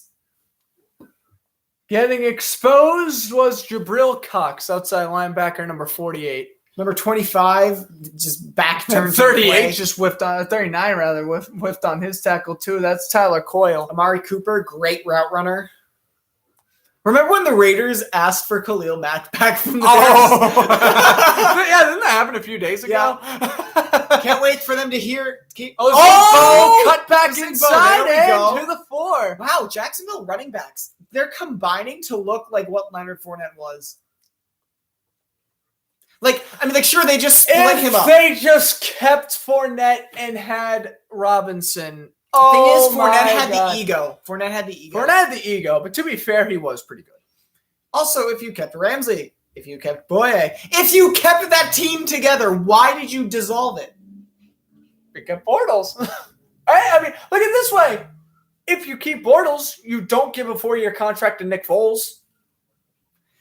Goes to show. Ozigbo pounds it in for his first touchdown. Their team dissolved. 33-7. Yep. Oh, boy.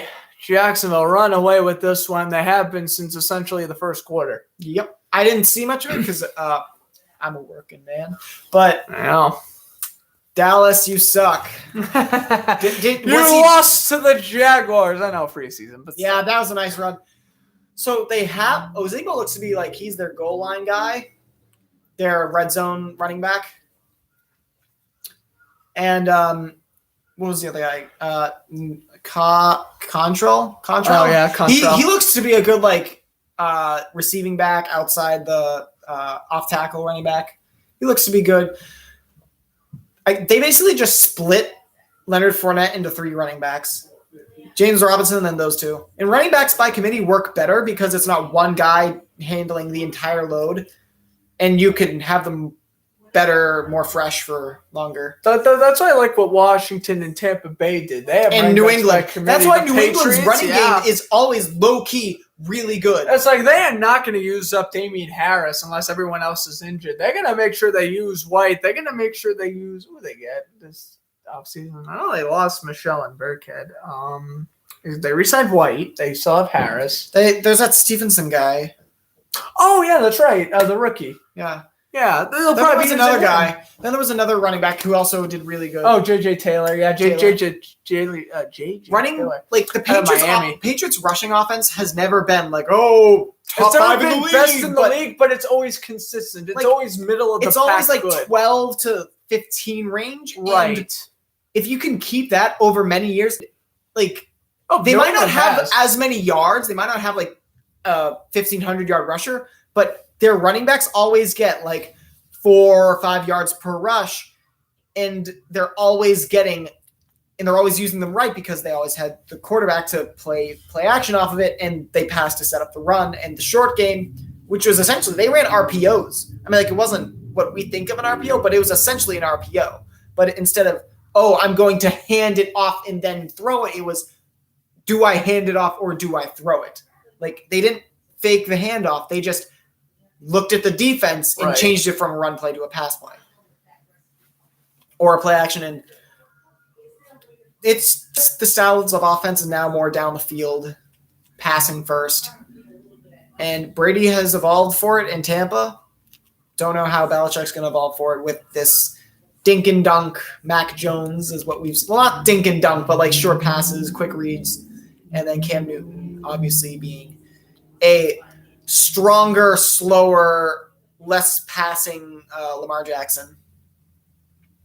Last year, the Patriots looked like they were trying to copy the Ravens, and it was sad. It's sad to see Bill Belichick or Josh McDaniels try to copy another offense after the innovating that they've done. I know. I mean, Belichick, I feel, was against mobile QBs for the most part because, he's had Brave for all those years. I feel like, he would never really adjust properly with a – before Brady, he had Bledsoe. Really, exactly. It's like Belichick's never really, even with the time with the Browns and the Giants, like Bernie Kosar, Phil Simms, those aren't scramblers, right? Like, Belichick's never worked with the scrambling QB until this year. Hell, even someone like Stidham and Mac Jones, they don't run. Even then, like, Cam Newton was efficient when he ran, but here's the thing.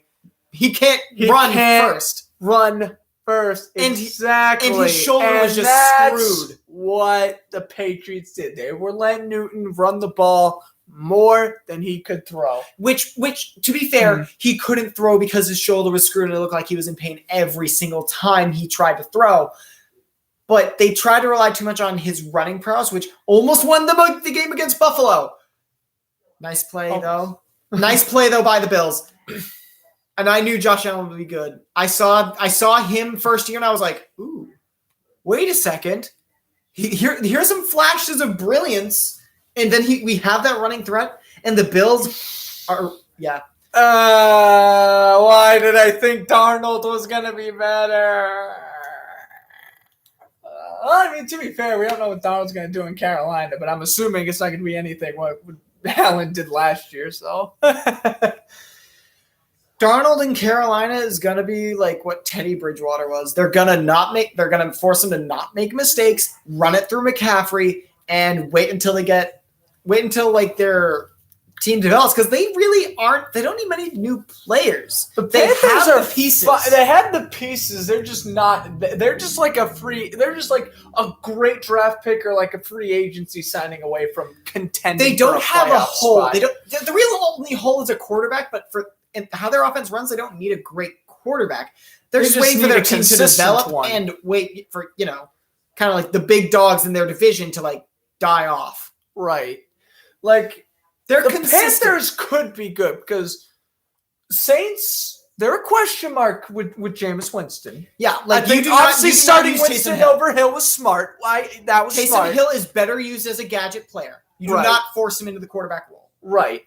Winston's fine. But again, if he's a turnover machine, that's going to backfire horrifically. Because Sean Payton will be like, okay, you are not throwing it downfield. No, he's not going to be like, you're not throwing it downfield. You're going to work down the field. If we notice you're struggling, that's why we have Kamara and Latavius Murray. Great 1-2 back. What Sean Payton has to do is, and I'm going to copy this from somebody who said something, he's going to have to basically become a psychic. Be like, okay, will Jameis Winston throw a pick here? And if he does, pull him for Taysom Hill for that play.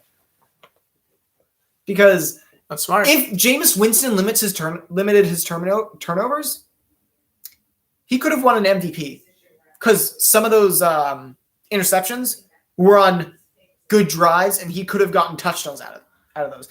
Jameis Winston could have been an MVP. If he cut the interceptions in half, that's 47 touchdowns to 16 interceptions. That's MVP. That's MVP. I know 16 interceptions is still a lot, but with a deep ball offense, and if Tampa Bay sneaks into the playoffs, maybe he doesn't win MVP, but he's definitely top 5 candidate. Yeah, and he 47 touchdowns is automatically going to get you in the top 5. He might get like one of the like offensive player of the years for right, NFC. Right. Like he could have won. Like sure, it's hard with Rodgers and Breeze there, but if he had better statistics, then I'm give it to him. Yeah. I mean, if you cut the touchdowns, convert half the interceptions into touchdowns, yeah, I'll play down Rodgers. Thing is, that's what every Bucs fan was saying. Like, oh, but what if he cuts down on the interceptions? Because he has a great. That's the what if. He has a phenomenal ceiling, but his floor is just.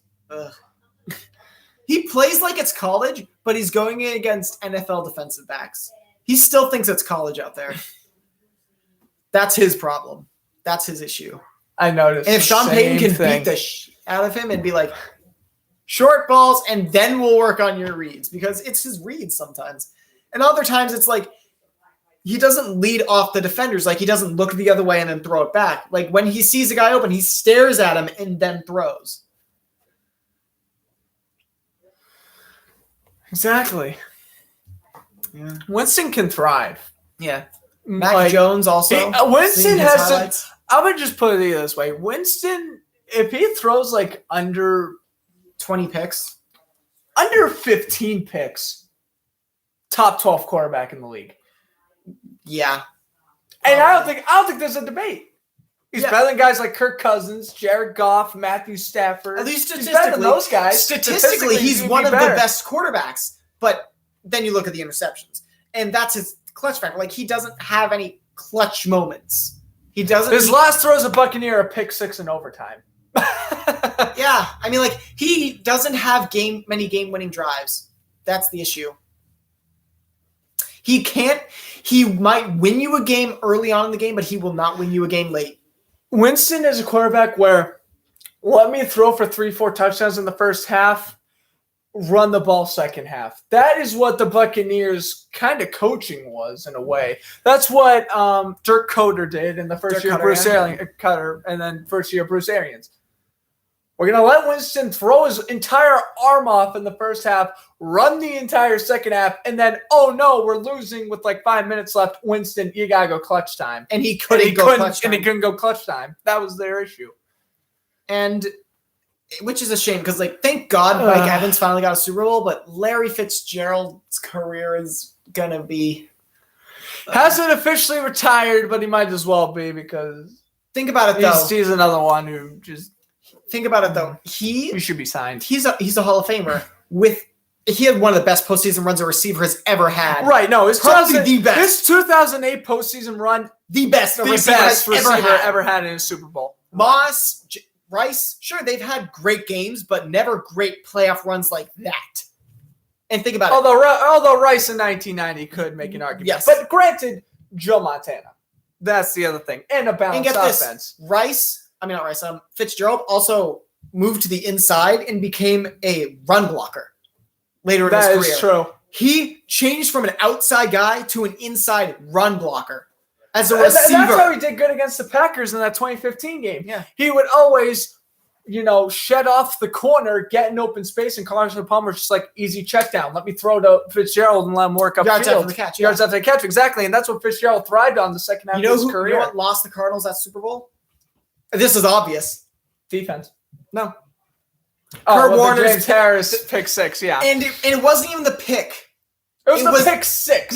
No. The pick 6, like the pick was fine. Like the pick was fine because James Harrison most times doesn't make it in that end zone. You know what happened? A Cardinals player was standing on the white part of the sideline, the thick white part, which you can't be on. And Larry Fitzgerald had to screw with his pursuit lines and run around him. Fitzgerald would have tackled Harrison before the end zone, and that would not have been a touchdown. Steelers do not win that Super Bowl. And I haven't seen that play in a while. I mean, obviously, I see it all the time, like 2 years ago. But I know it is next to the Malcolm Butler interception. I think that James Harrison touchdown, game clutching interception, is the most clutch interception in Super Bowl history, aside the Malcolm Butler one. But because the only difference was his was clutch at the end of the first half, and they got points at the end of the game. And they got points out of it, which ultimately you win a one-possession game. Voila. Yeah, there's your thing. Man, He just didn't see James Harrison drop back in, which is the Pittsburgh made this play. The zone blitz, it's not like zone coverage that you blitz a guy. Right. Their zone blitzes when they have typical pass rushers, because their pass rushers can do both.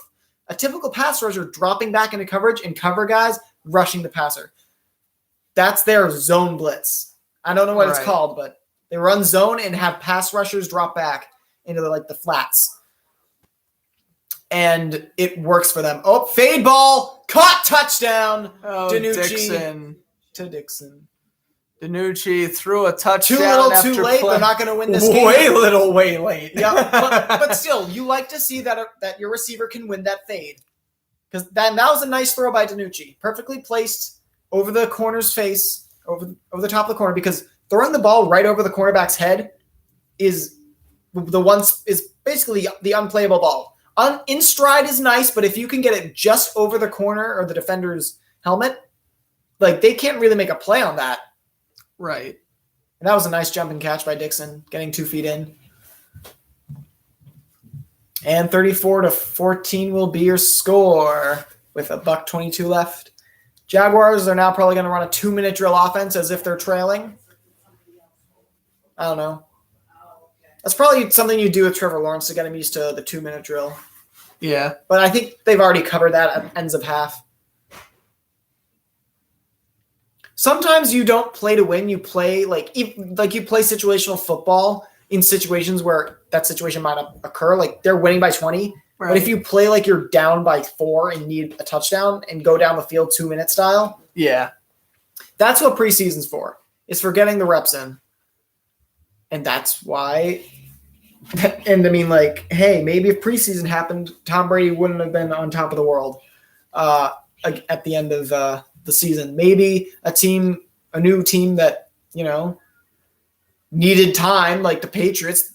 Cam Newton, I think he's going to take a big step up this year because he's going to have an actual offseason to work with New England. And the fact that New England is also now scheming better around him. And what other team got big changes?